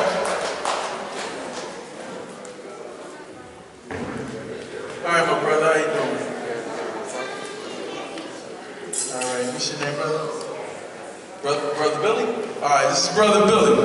All right, so we're going to check some things on Brother Billy, okay? Like I said, this is non-invasive, doesn't hurt. We just want to check to see where some imbalances are, all right? Now, SetenRa, if you can, you know, you might be able to hold the mic if I'm doing this. Okay. So, first thing I'm gonna do with Brother Billy is I'm gonna establish polarity. And by establishing polarity, I just want him to feel what I'm doing, okay? Because when I do it, he can't feel it. But I want him to know what it feels like. Okay, so the first thing we're going to do is establish polarity. And that is establishing negative and positive energy, which all of us have. That's our yin and our yang. The right side of your body is male. The left side of your body is female. And that's every human being. That's everyone. Okay? So, the first thing that we're going to do to establish this is, brother, I need you to lock your arm into place like this. Okay. And with this hand here, this, try to get your foot in, like this, yeah. That represents negative energy, okay? And now flip this, and that represents positive energy, okay? This is negative, and this is positive, okay? So I'll get on this side so that you can see, all right? So, this way is negative, and flip it. The other way is positive energy, okay? So we want to establish the polarity to find out which is which for him, okay? So now, strong as you can, we're going to go to the negative. Strong as you can, try to keep me from pushing down. I'm going to use one finger, okay? All right. You ready? Okay. All right. It's weak, okay? Now, flip it. Strong as you can. Keep me from pushing down. Strong as you can, okay? Strong as you can. All right. Now, I'm pushing. Can you feel the difference? See when I let go and your arm moves up? Okay, that's your positive versus your negative, okay? So now when I'm trying to figure out what's going on with you, and I'm going over your energy points, I'm going over these points, but I'm using my fingers instead. And so when I get to an area that's out of balance, my finger will get weak, okay? When he's imbalanced in a certain area, it will be so strong, it'll be like concrete, I won't be able to budge my finger. I know that part of his body is balanced, okay? So we're going to go over these areas. Don't cross your hands through this exercise, okay? First thing I'm going to check is I'm going to check to see if he has any issues with sleeping. Okay. So, can everybody see?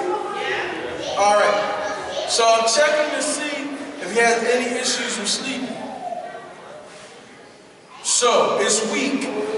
It lets me know that his sleeping is off. Okay? Now, I'll ask you, do you have issues going on with sleeping? Like, do you sleep well? Sometimes I wake up in the night. It's broken, right? Yeah, his sleeping's off. So now I want to check, I want to test his stress points.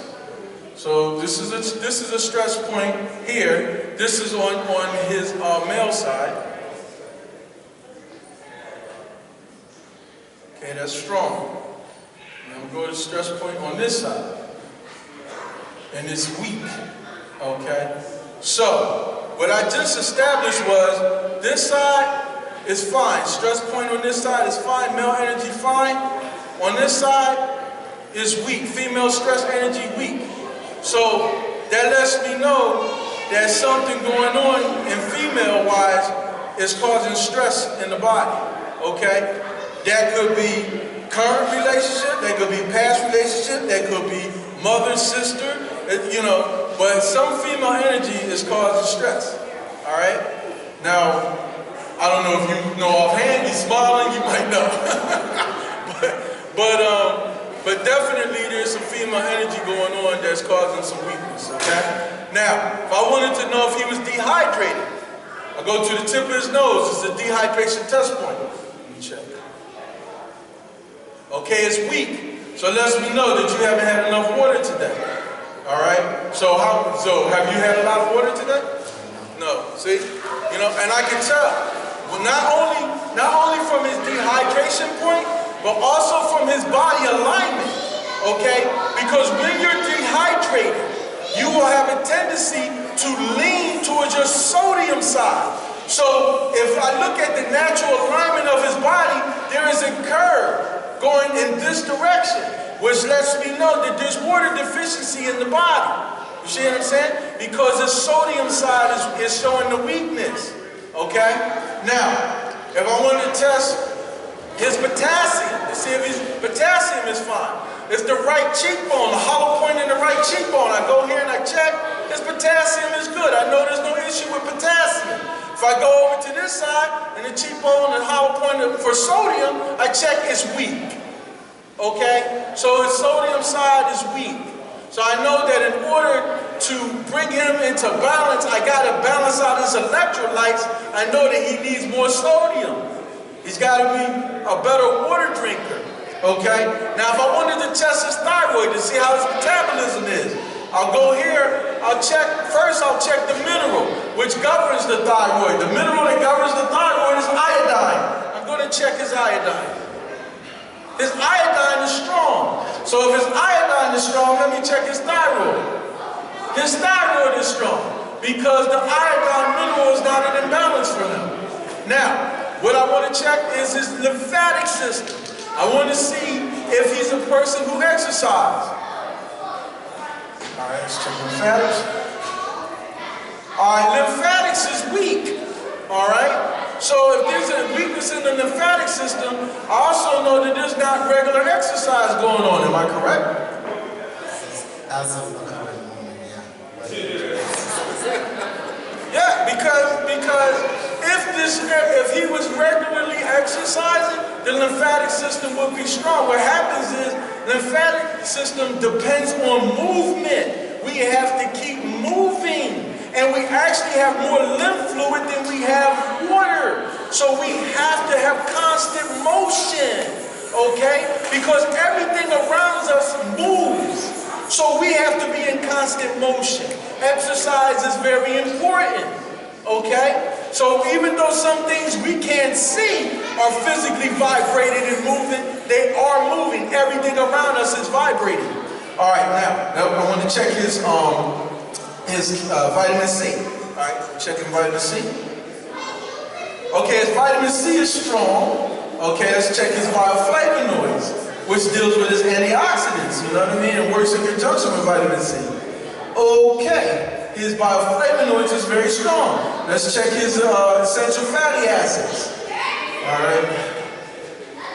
Essential fatty acids are very strong. That's good. Now, where are these areas? So the test point for bioflavonoids is on the left side and the hollow point right above the clavicle. For essential fatty acids is on the right side in the same area in the hollow point of the clavicle. Okay?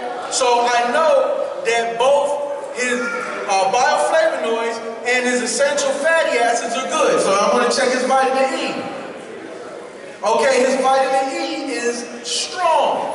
Okay, that's good. Let me check his thymus gland, his master immune gland. That's strong, that's good. Check his lungs. Okay, left lung is strong, right lung is strong. So I know the lungs are fine. Check his heart. Heart is strong. Check for hiatal hernia. A lot of us suffer from this, especially when we're dealing with a lot of stress. Hiatal hernia is good, all right? Check his stomach. Okay, imbalance, okay? So I know there is some imbalance going on with his stomach, all right? So needs to work on the stomach, all right? Check his small intestine. Okay, small intestine's out of balance. Okay, we need to work on the small intestine. Stick your tongue up real quick. Okay, so yeah, so I can see what we call malabsorption. Certain wrinkles in the tongue and on the edges of the tongue is malabsorption. So it just needs to eat more foods that are high in fiber and do enzymes to help him with digestion. But those things are necessary for him right now in order to get this under control and get this back into balance. Now I want to check his large colon, large intestine, the colon, and make sure that things are passing through properly. So I'm going to start with the ascending colon when things come in. Okay, the ascending colon is fine. Transverse colon is weak. Descending colon weak. So I know that his bowel transit time is slow. So he needs more fiber, more roughage in his diet, more green foods to help push out the excess waste, okay? Because the transit time here is stuck. The other thing that will help that, in addition to the roughage, the green foods, the more fiber, is the water. You can't leave the water out. You must drink the water in order to help with your bowel movements and stuff. So we know that he needs more water in the body to move these things out. Okay? Move the excess waste, all right? Now, this hand right here on the test, this here is a test point on the left side of your hand, the pinky, is a test point for parasites. So it's weak, it lets me know there's a parasite issue going on. Don't be shocked, we all got it. You know what I mean? We all Are we out? Okay, so listen. For the sake of time, I wish I could go into more, but I gotta let my brother do his presentation. So, you know, if y'all wanna come see me in the back, you know what I mean, feel free to come see me in the back. I'll be up here for a while he's doing his lecture, but then I'll come to the back there, and you know, anybody who wants to see me can see me. But it's a lot of stuff that y'all need to witness, and I'll come back again to teach more. All right, I'm pretty sure that, you know, I'll be able to come back and teach more. And thank y'all for y'all time. And listen, boys, we gotta be strong, we gotta be healthy, we gotta eat right, we gotta take herbs. You know what I'm saying? Peace. Give it up for Brother Levy. Health is wealth.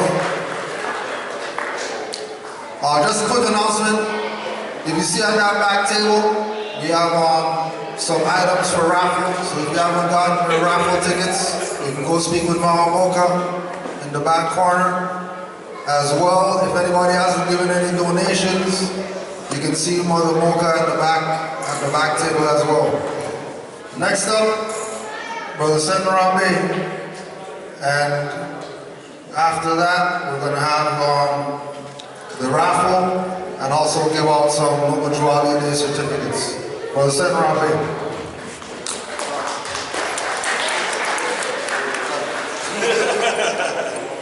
Islam.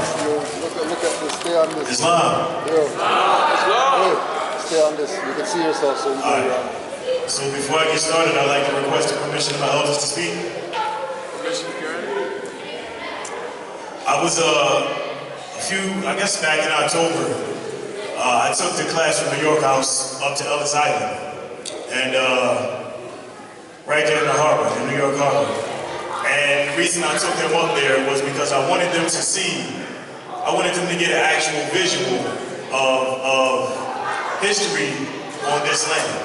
Because from the time that we can remember, or some of us, from the time that we can remember, they told us that we were slaves.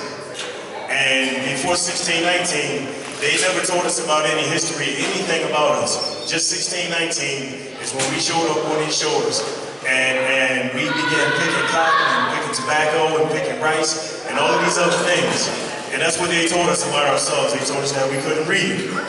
They told us that we couldn't write. They told us that we were plain old ignorant and just fumbling and dumbling and everything else. So, as many times as I've talked to people about that story of slavery, and don't get me wrong, I would never stand in front of you or anybody else and say that some Asiatic people were not in bondage. I won't say that. What I will say is this, is that the way they told it to you was a lie. Flat out. 1619, they said the first ship showed up in Jamestown, Virginia. I went to Jamestown, Virginia a few years back, me and my brother. And I went to the Jamestown settlement, right there in Williamsburg and all of that, and I asked the lady at the front desk. I simply said to her, is there anything that you can show me? Any remnants of a slave ship? Anything outside of the normal stuff that I've seen. I've seen a couple pair of shackles. I've seen a couple of little balls and I've seen that stuff. Is there anything that you can show me from 1619 from one of these slave ships? And she looked at me like I had 6 hands. She looked at me like I offended her. Sir, listen. Don't act like the European doesn't have a trophy case of all his conquests. They're called museums. They got museums full of everything that they've taken from everybody all across the globe.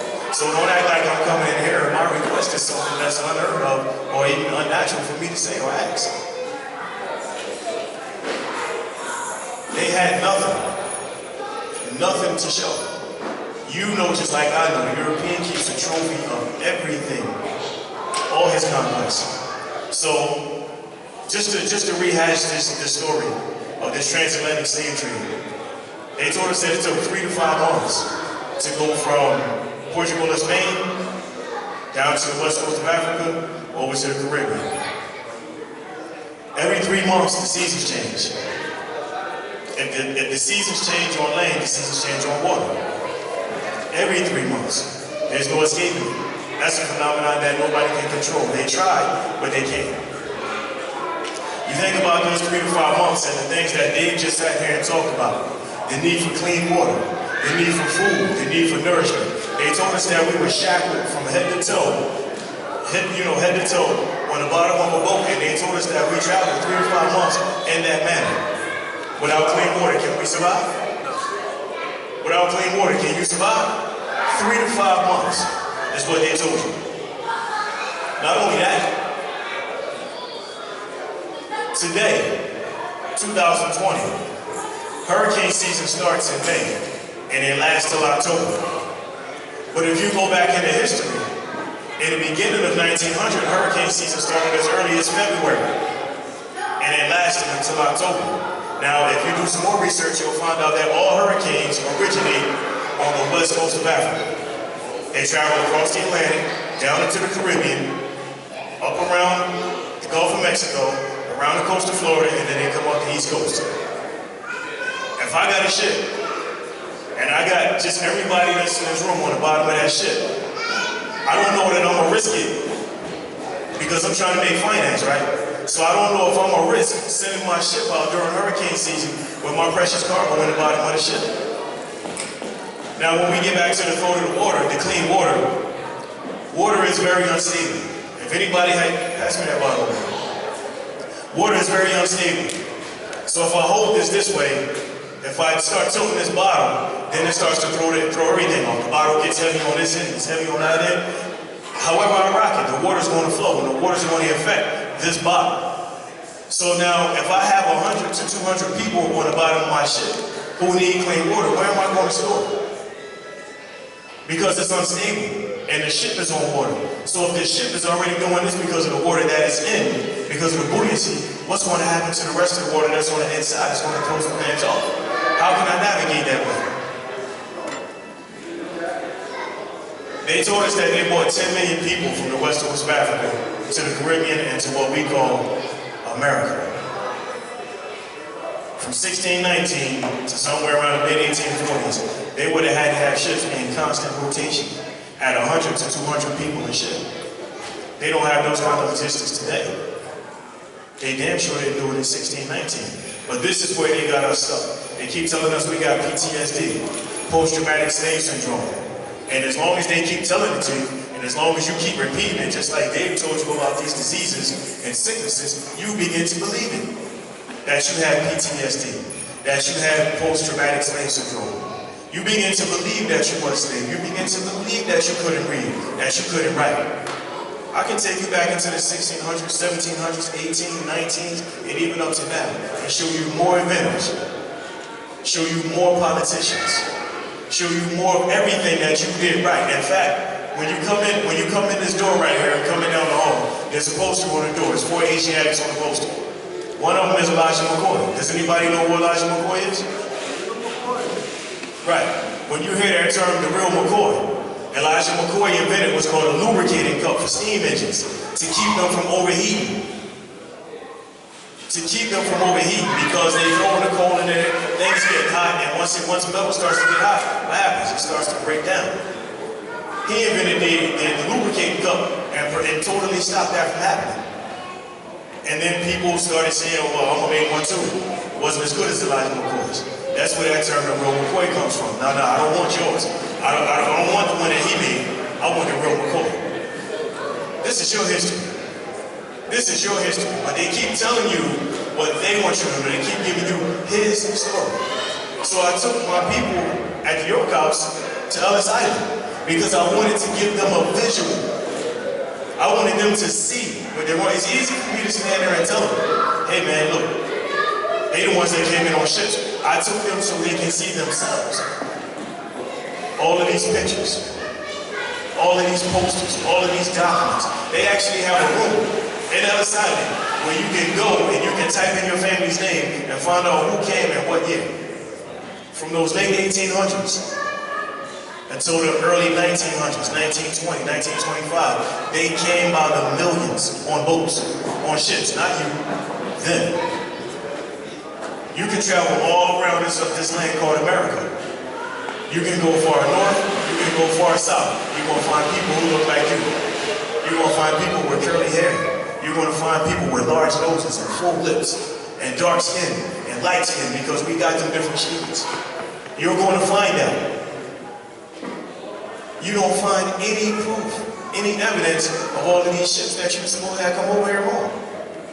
Only thing that they have is what they tell you and what you believe. That's it. People in this room, we're lucky because we're among the microcosm. In this macrocosm, who actually understands who we are. We wear these feathers, we wear these turbans. We greet each other saying Islam, myself, Lord Master, because we understand who we are. We ain't going for the lie anymore. We ain't going for the lie anymore. So now what has to happen? I come here from Philadelphia, Dave comes from Philadelphia, and some of you come from other parts of Ontario, or maybe even in Quebec, or however. But we come together This is what, my 7th year at Noble Trial Day? This is my 7th year at Noble Trial Day. My 6th time presenting, my 6th time standing in front of you. It's my pleasure every time. But now is the time, and the time was already upon us, but now is really the time for us to literally get our minds and get our heads together and start making moves. I could have put together a whole presentation about undecided. I thought it was futile. Because y'all know, I don't have to prove it to y'all. Y'all know that they come over here on ships. I don't have to prove it to y'all. They still call themselves Italians. They still call themselves Irish. They still call themselves French and British and everything else. They know who they are, and you know who they are too. I didn't have to come here and prove it to you. I don't have to prove to you who you are. The only thing that I care to do is to uplift us, to talk about certain things that are going to benefit us. Me and Dave had a conversation, many conversations on one topic. And that one topic is economics. Dave says to me, our biggest problem is economics. And I beg to differ with Dave all the time. I say one of our issues is economics. Our biggest problem is state of mind. Right? Because it's not that we don't have finance. We have plenty. All you gotta do is go on Google, and the same way you look up every damn thing else, go on Google and see how much money you spend every year. See how much finance you go through. Last week, just by chance, I said, you know what, let me go ahead and see how much we spend on hair care. Anybody want to guess? Now, I'm not even talking about Canaanland. I'm talking about the corporate United States. Anybody want to guess how much finance we spend, Asiatics, more, on hair care in 1 year? Who? 100 million? 100 billion. 4 million? 4 billion. Damn. He went to trillion. Anything even past 1 million is bad. But it's 1.1 billion a year on hair care. Right? Now, back where I domicile at, Shack Maxim, what we call Philadelphia, 6 or 7 years ago, they closed 32 schools. 32 schools. What they did was they took that child and sent him to a school with the child sitting behind him, the rival school, because they know that they don't get along. So they closed his school and sent him to the school with the child behind him, and they know what's going to happen. They get to arguing, they get to fighting, and now something got to happen. Now, they said that they didn't have the finance to keep those schools open. So what did they do? They closed them and they built a $7 million juvenile facility, detention facility. So this way, when he goes to the school with him and they fight, they're going to take his little ass and send him over to the juvenile place. What's the problem with that? The problem, not economics, state of mind, right? Because if our mind state was right, we wouldn't even be worried about it. We would say, hey, you know what? We're going to open up our own damn school. Any of y'all ever been to Brooklyn before? Have you been to the part of Brooklyn that they call Jewtown? If you go into where they call Jewtown in Brooklyn, they got their own damn school, they got their own damn banks, they got everything. They don't even have to leave that community. They do what they do right there. Now, here's the solution. Here's the solution. I'm gonna come off camera for a minute. Here's the solution. Where you going? You sitting over there? Okay, can you stop right here for me? Just stop right here for me. I want to just pretend that everybody right here and everybody along the side of here is a house. A household, right? Now, let's just say I got 5 notes per week from every household. Right? Now let's just say there's 100 people in there. That's 500 notes a week, right? From every household, just in a small community. Not even in a grand scale, in a small community. You can go. I just wanted you to stand here with me for a minute. If we did that on a larger scale, let's just say 1,000 houses. Because where I domicile in Philadelphia, there's usually 100 houses per block. So if we go 10 blocks and we get 5 notes a week, is 5 notes going to break any of y'all? I mean, real rap. If five notes going to break any deal? Because if it is, we need to talk when we get finished this lecture. 5 notes a week. If we came up with that here every week, we could put a school in that community. We could put a school in that community. And then in this community, it'll just be the neighborhood school. Then we don't have to worry about them shutting down 32 schools. That's small. But it's big and we can't seem to get it done. But we can spend 1.1 billion on hair. This is why I say to my brother, the problem is not economics. The problem is what we do with the finance because of our state of mind. I listen. I drive a tractor trailer up and down the highway. Right. That's my occupation. I drive up and down the highway. I see more new cars on the side of the highway than you could imagine. Cars that's anywhere from 2015 till now, I see them on the side of the highway all the time. The vehicle I navigate around in is a 2001, and my family laugh at me and tease me all the time. Yo, man, why don't you get another car? This one ain't died yet. I can get a car. If I want another one, I can get one, no problem. But I'd rather come up here and see sheep and stand in front of y'all, use that finance to come up here and stand in front of sheep, talk to y'all, and build with my family in Canaanland, than be running around paying a car note. There's nothing wrong with the one I have. My mind state is cool when it comes to stuff like that. I'm not worried about what I look like. I'm not worried about driving around in a Maserati. That thing gets from point A to point B just like my Toyota Avalon does. I'm more concerned with putting something together for them babies. You want to talk about economics? We got that. We have that. What are we going to do with the finance? Can we pull it together? Can the people in this room seriously sit down and put together a plan for those children? Just by show of hands, how many of y'all have children? Not everybody. I don't have children, but I work for yours. I don't have children, but I work for your children. If we continue to keep sending them to those schools with the illegal immigrants, they're going to keep on giving them same stories. They're going to keep on thinking they were slaves. They're going to keep on thinking they was ignorant and fumbling and bumbling and dumb and couldn't talk and couldn't read. They need to see these fezzes. They need to wear fezzes. They need to know how to wrap turbans. They need to know the proper way. We can talk about illegal immigrants. We can talk about us. The illegal immigrant got you by the nut. I got you by the walls. They got you by the walls. How do you get out of that? We need our own businesses. We need this, we need that. A whole lot of us have our own businesses. When you go in business, I'll just ask you, brother. If you had a business, who would you do business with? Yourself and your people. That's a common response from a lot of Asiatics. Moors think that we only supposed to do business with Moors. When you go in business, you go in business. You sell to every damn body. You can't say, I'm only going to sell to Amari.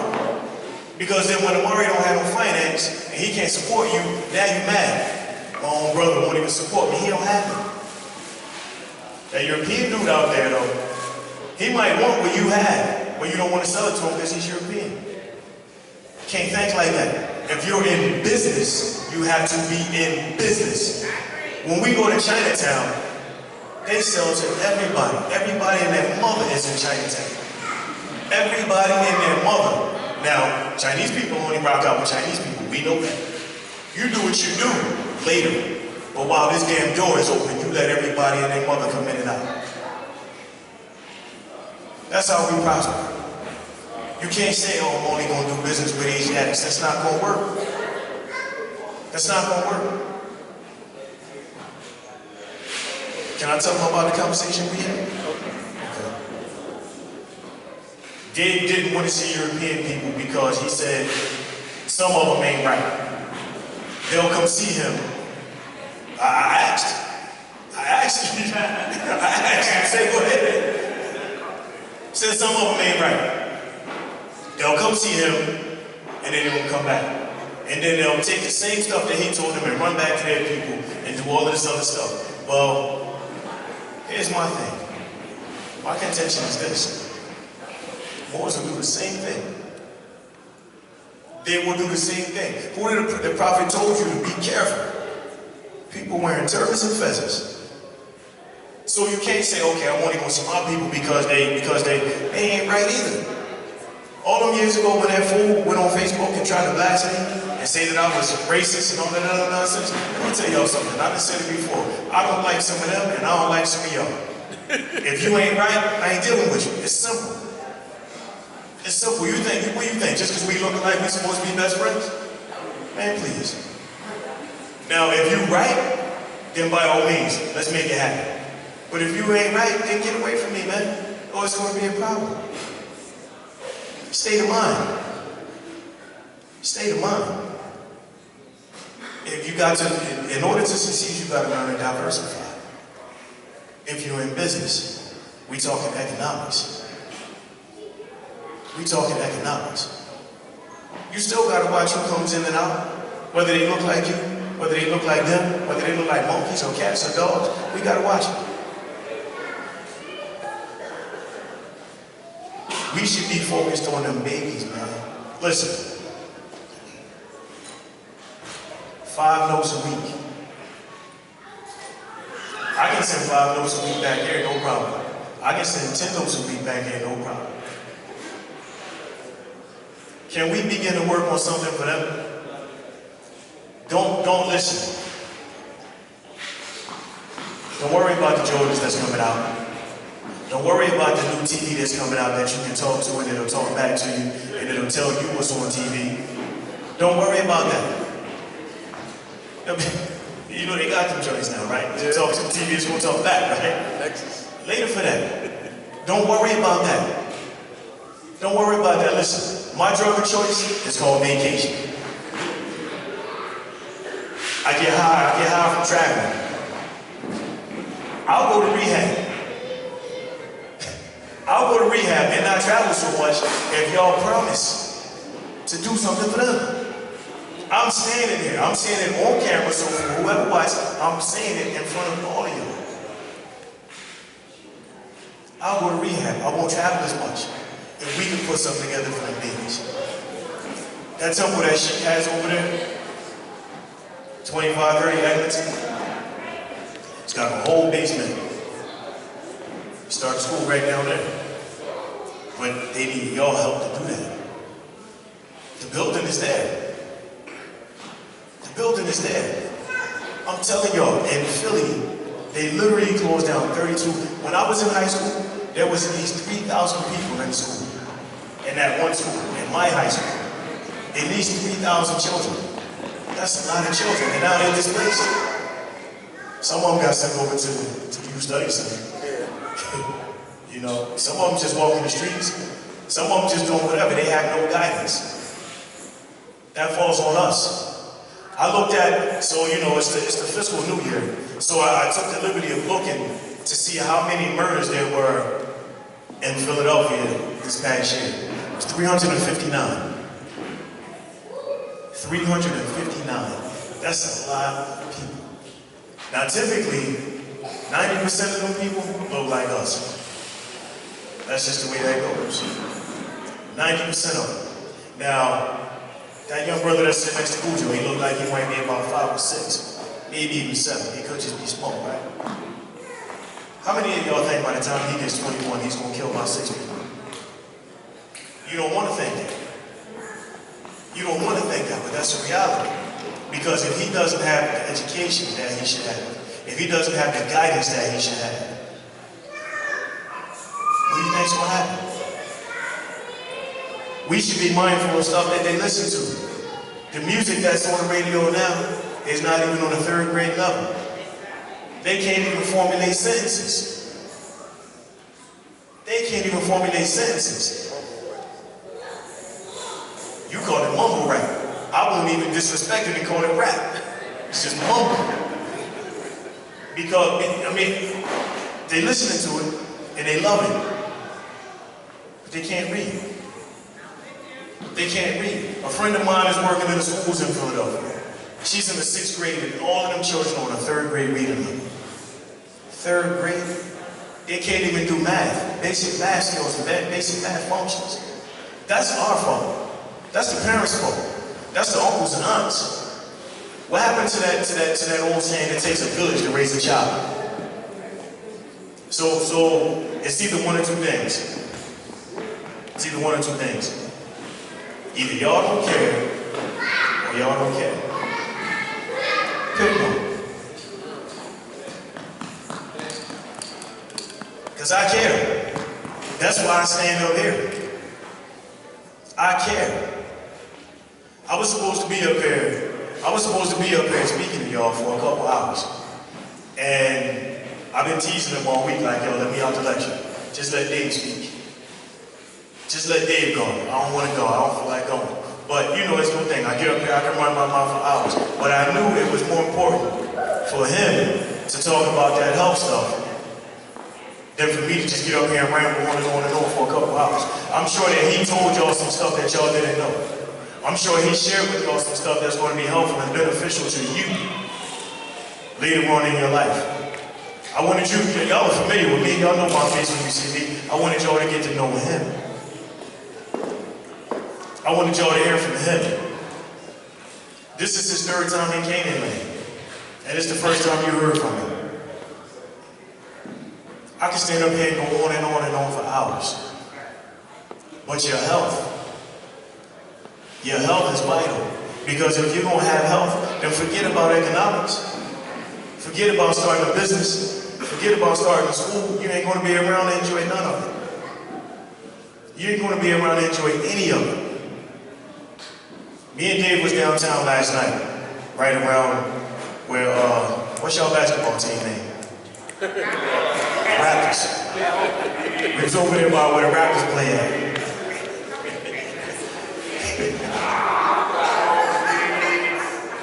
He's over there by where the Raptors play at, right? So we're just looking at all of the buildings that's around there, right? And we talking about the people who may live in these buildings. And I want the day to come to when that young man right there looks forward to living in one of those buildings, because he's not feeling like he's held back because he's lacking in education. Because he has no chance or no choice. He should be thinking at any given time, I'm gonna live up here one day. That's not reserved, so you know. I'm talking to you. So you know, that's not reserved for European people. That's not only reserved for Asian people, it's reserved for anybody. I'm talking to you. I want you to understand that you can make it out without a basketball in your hand. You can make it out without a football in your hand. I just told you about all of these people who invented all of this great stuff that we use today. The traffic light, the gas mask, computers, cell phones, internet, all by people who look like you. So it's no thing if you want to become an astrophysicist. It's no thing if you want to become a biologist. It's no thing if you want to become an astronomer or a chemist. You can make a great life for you and your family by doing any of those things. You don't need a basketball. You don't need this. You don't need a football, baseball, tennis. Now it's great if you can excel at that. If you do, then by all means, do what you do. But I don't want you to have to rely on that. Here's an example that I gave some children some years ago. Let's just say you get a full scholarship and you go to a university and you're playing football. Let's just say your major is, let's say, astrophysics, what we just talked about. And now, you got, in the right hand, you can go on from college and play National League football, and let's say you're making $3 million a year. If you get hurt in your 4th year, for everybody who knows anything about football, if you get hurt and you can't play no more, that's it. There ain't no guaranteed contracts, there ain't no, they're going to take care of you, they ain't going to, none of that stuff is going to happen. That's over. But now if you go ahead and get your degree, and you become an actual physicist, let's just say you made 400,000 notes a year. That's a hell of a life to live. It might not be for $1 million, but 400,000 notes a year. That's a hell of a life to live. If you was making 125, that's a good life. 150, that's a good life. Then we can make those moves that we want to make, but in order for him to be able to do that, it's on us to set it up for him. It's up to us. If y'all care. Only if you care. I care. I care. If you know how many times I stood in front of this crowd or that crowd and I gotta fight mad tears, I don't have children, yo. I'm speaking about your children. I'm talking about our future. We have to make sure that they're in position to do these things. All this stuff that I'll be 44 in a couple weeks. I ain't going back to boxing, yo. I ain't got no hoop dreams or none of that type of stuff. So the only thing we can do from this point on is continue to prosper, however we're going to prosper, and get everything in position for the future. Like I said, over there at 2530 Eglinton, they got their whole second floor. Children can start right there. When other people start seeing how your child can do mathematics, when other people start seeing how your child is reading and how your child is understanding, like, could you imagine if how old are you, brother? 13? 10. He's 10 years old. Imagine today if we start teaching them astrology. Where do you think he's going to be in 3 years? If we start teaching them astrology today, so that way you know that I'm a fire sign, but I like this little cutie down here, but she's a water sign. Probably ain't gonna work. So your mom is trying to set you up with an air sign, so that way you have a harmonious relationship. You should know that. Because that was once common knowledge for us. When we watched TV when we were young, we said, oh damn, why they have these arranged marriages? That's why. Because that was common knowledge. It should be common knowledge again. He shouldn't have a problem reading. He shouldn't have a problem counting. He shouldn't have a problem knowing the whole zodiac, frontwards, backwards, sideways, up and down. However, these things were things that we once knew. We knew how to chart the stars. When Cujo said rise and face the east, I watched y'all because I wanted to see who was going to get up and face the east. I wanted to see who was going to stand up and face that way without she saying something. How come we don't have orientation? Why don't we know where we are? If you don't know where you are, how the hell are you going to go somewhere? This was common knowledge. Like I said, we could talk about illegal immigrants. What? We know. I want you to get back to your Constitution. I want you to get back to what governs you. I'm gonna tell y'all something. I went back to, like I said, I'm 40, I'll be 44 next month. I was, what? This month? Damn. Make it seem like I'm getting old. You're right, this month. 26, I'll be turning 44. Can I share this? So we family, right? I think I'm at home and I'm in Canaanland. So I'm gonna share something with y'all. In November, I finished high school. This past November, I went back to school this year, and I finished high school. And it was funny, man, because I was excited about it. I actually couldn't wait to get back into the classroom and actually start doing some stuff. Like actually being instructed and being, you know what I'm saying? Because talking since 1993, since I've been around it, I've done hundreds of classes. I've written 2 books. I've traveled the world. I've done all of this stuff. And I didn't think that I cared that I didn't graduate. But every time one of these babies that I seen born grows up, and I gotta sit at their damn graduation, and I gotta hear that music playing, and I gotta think in the back of my head, damn, I never did that. It bothered me, and I didn't know it bothered me, or I just didn't want to admit that it bothered me. And I've been to tons of graduations, proms, and all that. I've never been on a prom. and I'll graduate June 19th or something like that. Now, did I feel like I needed their paperwork, their anything? No, I did that because it was personal. I did that because I wanted to. I did that for self-gratification. I did that because I wanted to. And the reason for me telling you that is this, is that it's never too late to do anything. As long as you got 2 feet on this earth, you can make something happen. So nobody in this room probably is I'm sure none of us are millionaires. If any of y'all millionaires, see me after we talk about some things. But the point that I'm making is this. If you have a desire to do something, do it. If you have a dream to do something, do it. I went back and got that diploma, y'all. They kept asking me like, what are you gonna do? Are you gonna go to college? Or you gonna do this, you gonna do that? I did what I wanted to. I got more degrees than you can imagine, than you can ever, you know what I'm saying? So, be gone. But I did that because I needed to.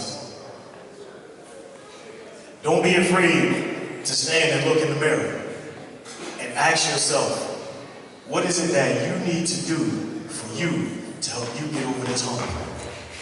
Don't be afraid to sacrifice. Don't be afraid to give up something that you may enjoy for something that you need. If y'all got babies, y'all need to make these sacrifices. I'm making the sacrifices, and I don't have them. I'm making them for your children and your children's children and all the other babies that surround me. Don't be afraid to say, all right, you know what? I'm going to put this TV to the side, and I'm not going to watch TV. I'm going to read for an hour. I'm going to study for an hour. I always wanted to do this, so let me get into some kind of trade school or whatever. It's never too late, man. It's never too late. Everybody in here is capable of doing something. You got 2 hands, you got 2 feet, you got a brain that functions. Get to moving. Get to moving. Don't be satisfied. A lot of times when we get satisfied, we get complacent, and we don't even think about doing anything else. Don't get complacent, don't be satisfied. Life is for the living.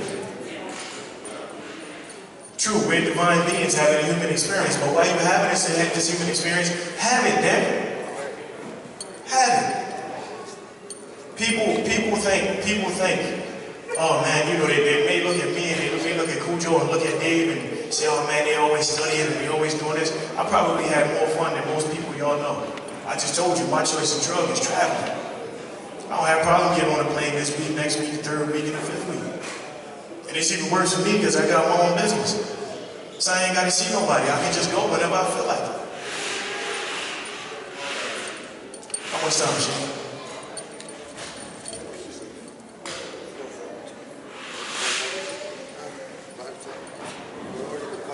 Okay. Here's my plea. And then I'm going to get out of here. Here's my plea. My plea to you, and my plea to anybody who sees this video. The calendar year is 2020. Let's put something in place for the children by the end of the year. We got 12 months. Sacrifice something for the babies. Sacrifice something for the babies. Don't think about yourself for a change. Think about somebody else. Get to school popping. I'm saying it in Canaanland. I'm saying it to everybody who sees this video. I'm saying it for my territory. Let's do something for the babies. Because they are the future. Whitney Houston said that in that song, right? Somebody said it in the song. Yes. The children are the future. That's right. That's right. Greatest Whitney Houston. The greatest love of all. Sacrifice something for these children. And at the same time, do something for yourself. Now, I ain't talking about go buy yourself a new car. That's not what I mean. I mean, do something for you. Each one of us in this room has something that we didn't do. Something that we didn't do in this lifetime. Get it done somehow. If it's a bad relationship and you never got to apologize to somebody, and is bugging you because you never did find him, seek him out. I'll tell you all this, and then I'll bounce. Don't get me. I didn't want to do this, but I got a book on the table back there, and in part of that book, I wrote a story. I wrote in that book about my 4th grade teacher. His name was Ronald Sturgis. He was a European, and myself and some other people in that class, we literally tortured that man. And as a child, you don't think about that. It's just fun. When he got his back turned, throw an apple. It's fun, so you laugh. You don't think about it as a child. We actually put our little pennies together and went and got a dozen eggs. And we threw him at the board when he had his back turned. Splash, splash, splash, splash, splash. And he flinching and because he wasn't a stern man, he was soft. And we took advantage of that at 8 years old. Now here's the thing. When I started writing that book at 42, and I recalled that to talk about it in the book, it troubled me. And the reason it troubled me is this. I don't know what mental anguish we caused him. After 4th grade, I never seen that man again. I never heard from that man again. I don't even know if after 4th grade he cut his wrist because of all the shit we put him through. I have no clue. But if I could find him, I'm telling y'all in all sincerity, if I could find him, I'd apologize for what I did in the 4th grade, all the way back in 1984. I'm telling y'all real talk. Everybody has something that they wish they did or didn't do. Do it for yourself. Make it right. Let's do something for these babies, and I'll talk to y'all whenever. Peace, love, and Islam. Give it up again for Brother Dave and SetenRa Dave.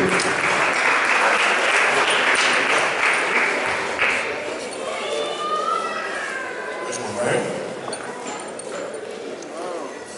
Oh, I think I got a winning raffle ticket in my hand. So listen up. Am I reading the whole thing or just like the last one? The whole thing? Y'all listening? 0, 6, 7, 2, 5, 5, 0, 2. I read it again. I want everybody to hear these numbers. 0, 6, 7, 2, 5, 5, 0, 2. That's you? Come on up,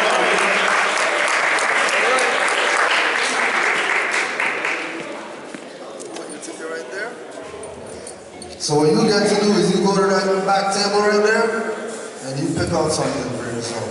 Give it up. Alright, we're just going to run through our Astrology Day certificates while we're doing the raffle. As well, before we close out, you know, every year we got to get our picture.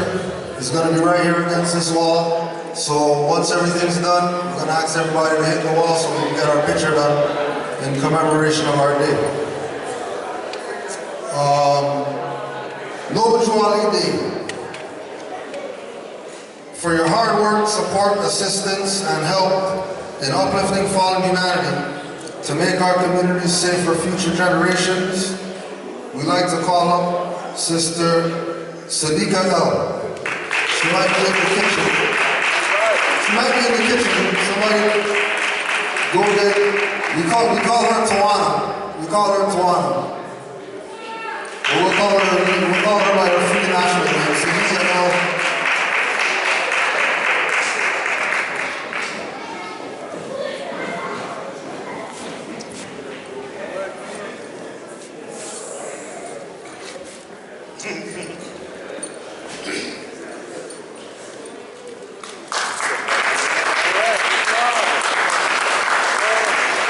So the next Levy certificate is awarded to Brother David Levy Bay for your hard work, support, assistance, and help in uplifting our community to make our community safe for future generations.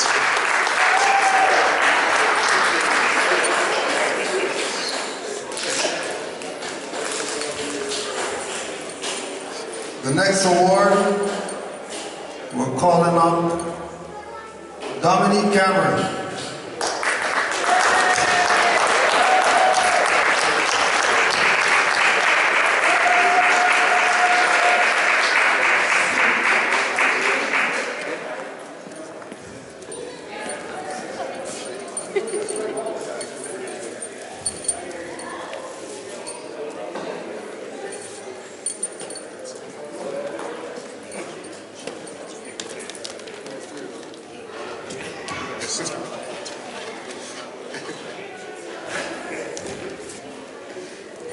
Second raffle ticket, 068-56749.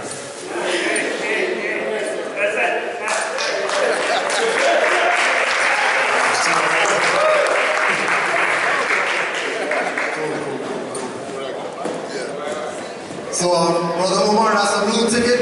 So just let him pick out something from the blue section.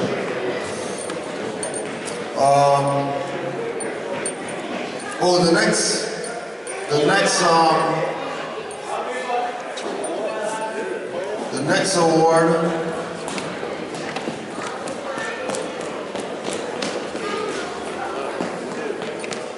The next award is going to be picking up for 3, Brother Nawiel Bey.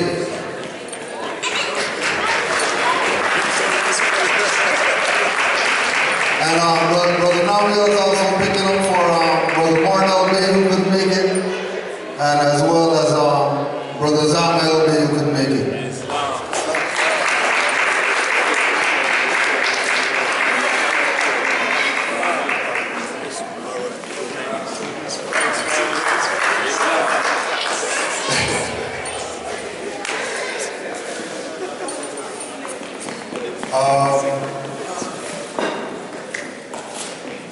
The next award, Brother Jabir Day.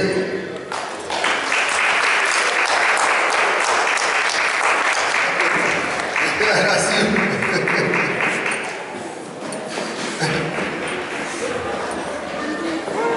Surprise.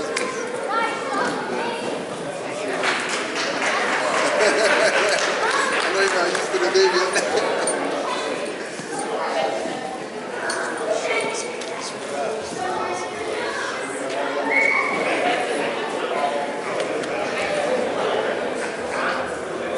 Next raffle ticket,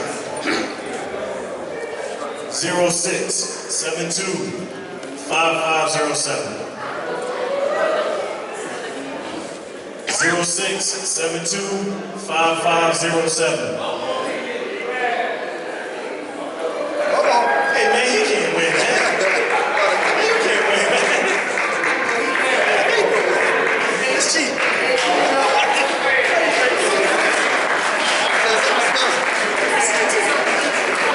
See your ticket, man.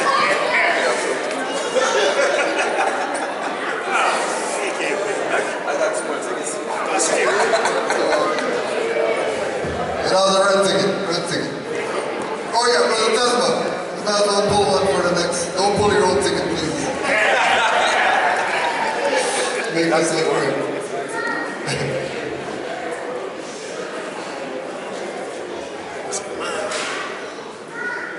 This ticket is 0672-5508.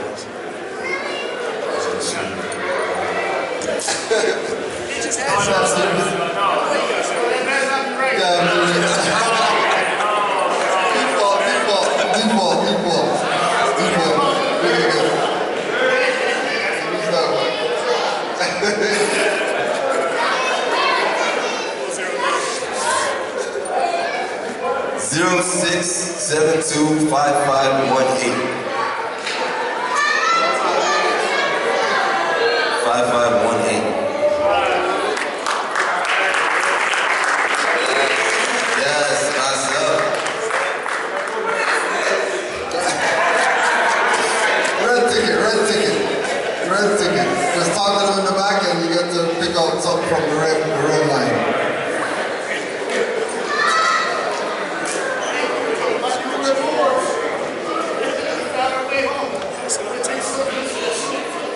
Next ticket, 0672-5505.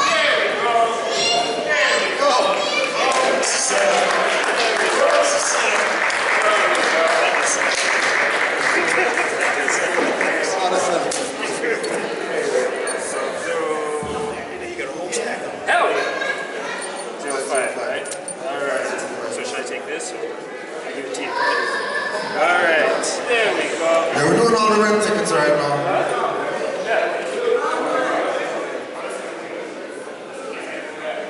All right. 0672-5520. 5520.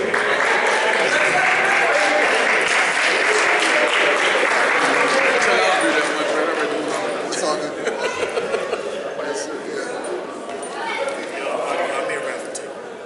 Oh, I just looked at it. This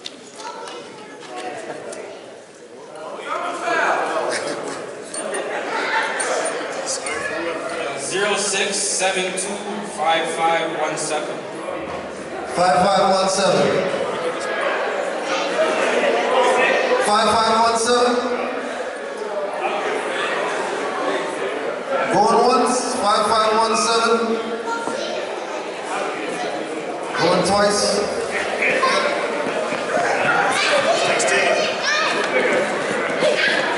So we'll take a pause for another Noble Trolley Day Award. This is on the children's edition.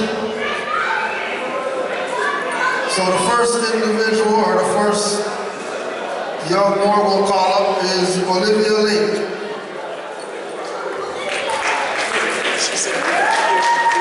Who, me?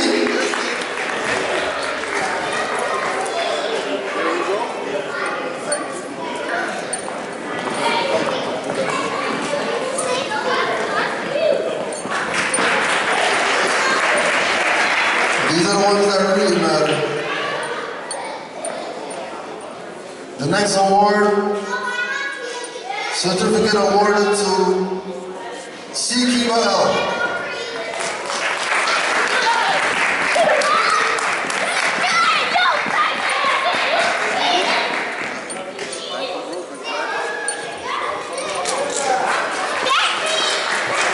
We'd like to call up Elijah Lake.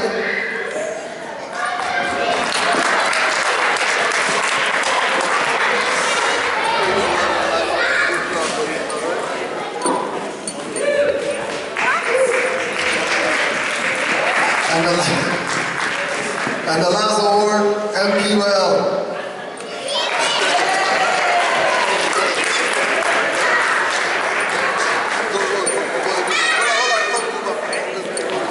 Yeah, look at it.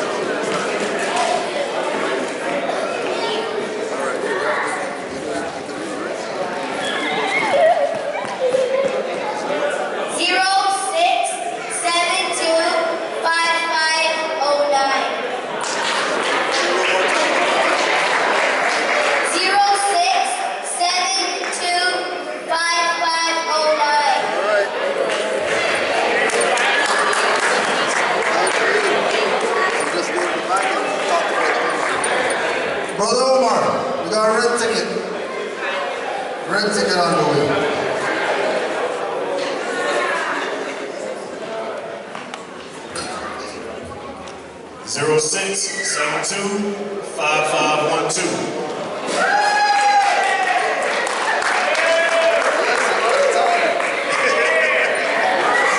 I was like, come on, SetenRa.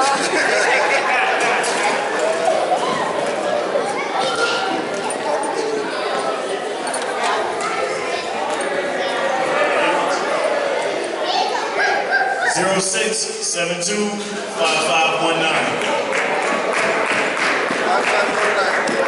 5519.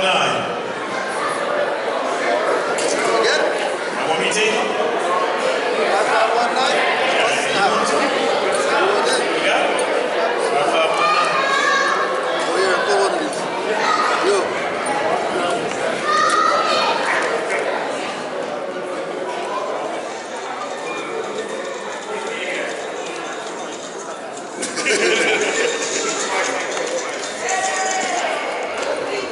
06725510.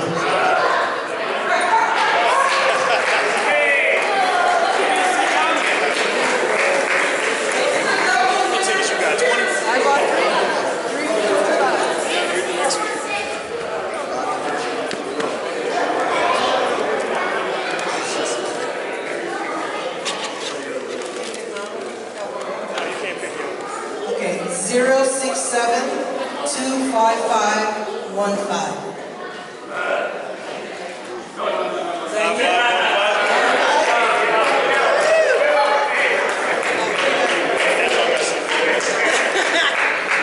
Back to best.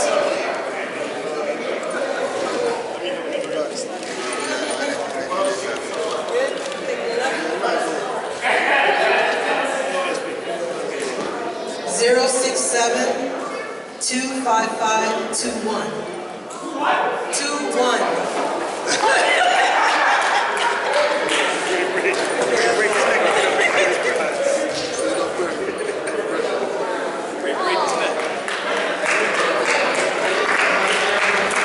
8 more. Get those tickets ready. Yeah, oh yeah, you can pull. Sure. 06725503. What? Oh, you buy the gifts? 5503, yeah. Alright. You got the gifts. Alright, not for me. You asked out. 5503. It's me. You asked out, Mario. There's stuff back there still. Takes Hey, there's still stuff on the table back there, isn't there? Yeah, isn't there? Get them 2 or something. I don't know. Alright. 06725522. Going once. 06725522.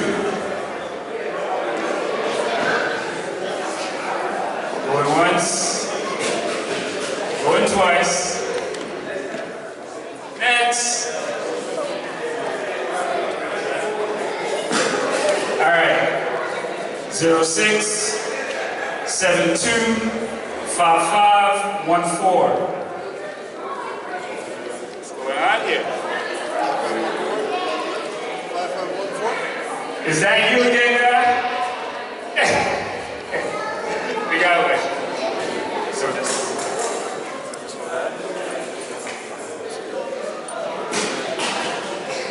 Alright.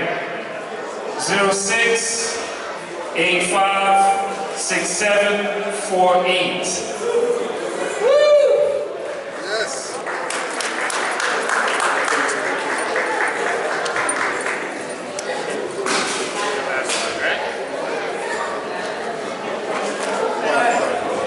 Hey, Noir Jr., I think that got picked up already. Double check. That way we are right there.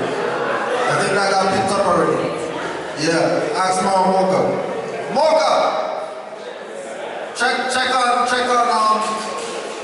on this gift right here. Make sure that wasn't picked up already.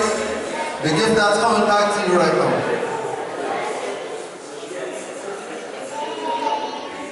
Alright, the winner is 06725501. Anybody? 06725501. Barley. We'll get some. 5 more. Alright, we got red ticket. 06725506.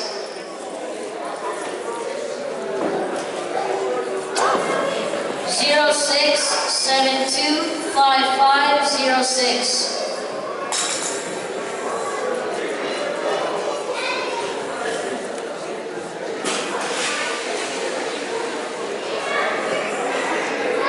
06725513.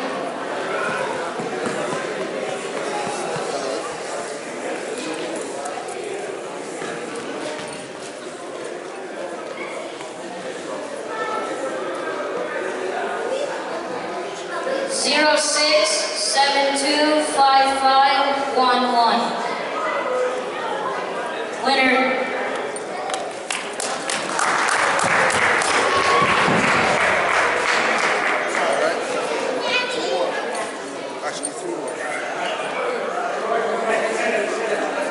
All right. 06725504. 06725504. Last one. 06725516. 06725516.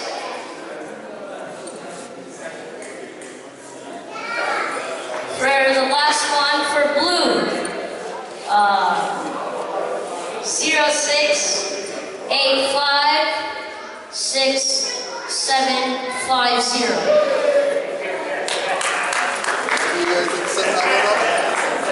Winner. Islam. So we want to thank everybody for being here for our 10th annual Nova Draw event. Please give yourself a round of applause. If you haven't supported any of the vendors, please show your support. Pick up something from the vendors. Give them a round of applause for being here. And we are going to be doing our end of event picture right against this wall right here. So if we can get men in the back, women and children in the front, so we can get our picture taken. And once the picture's done, then we have a little bit of time to chill for a bit. So if we get everybody to this wall so we can get our end of event picture taken care of.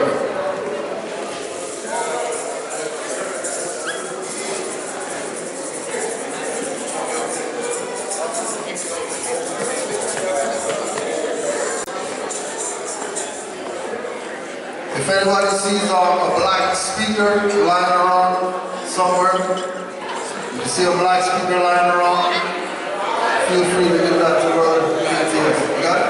All right. Don't worry, we got it. It didn't grow legs.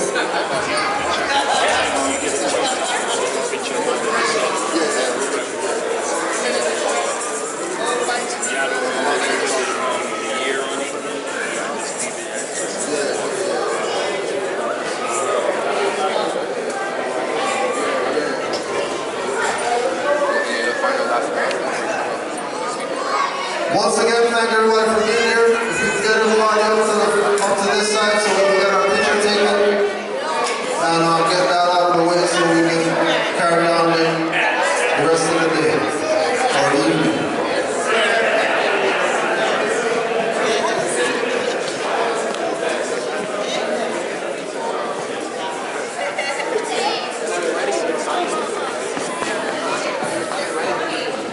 Everybody looks so like white.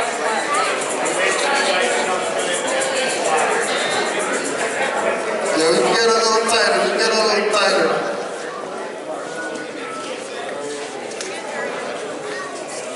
Anybody outside for the picture? All you stragglers back there? Oh, brother Lander, probably. Right?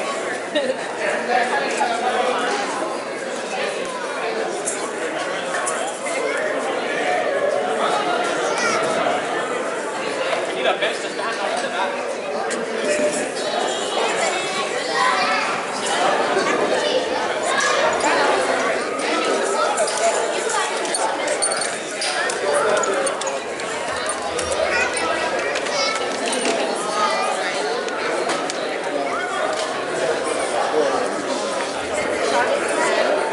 Has to take.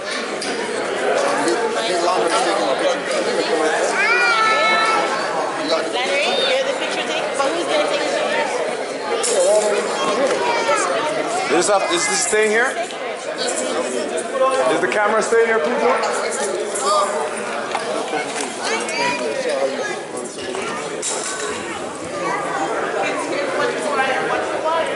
No, we're not using the camera. You should, no?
Red tax saving, red green, that I mean Morris Lands bourbon. Who got claim Elvin? Not the name MJ. Lushing green was the porcelain, pristine and so off. Red flag waving, red tag saving, red green, what that mean Morris Lands bourbon. Who got claim Elvin? Not the name MJ.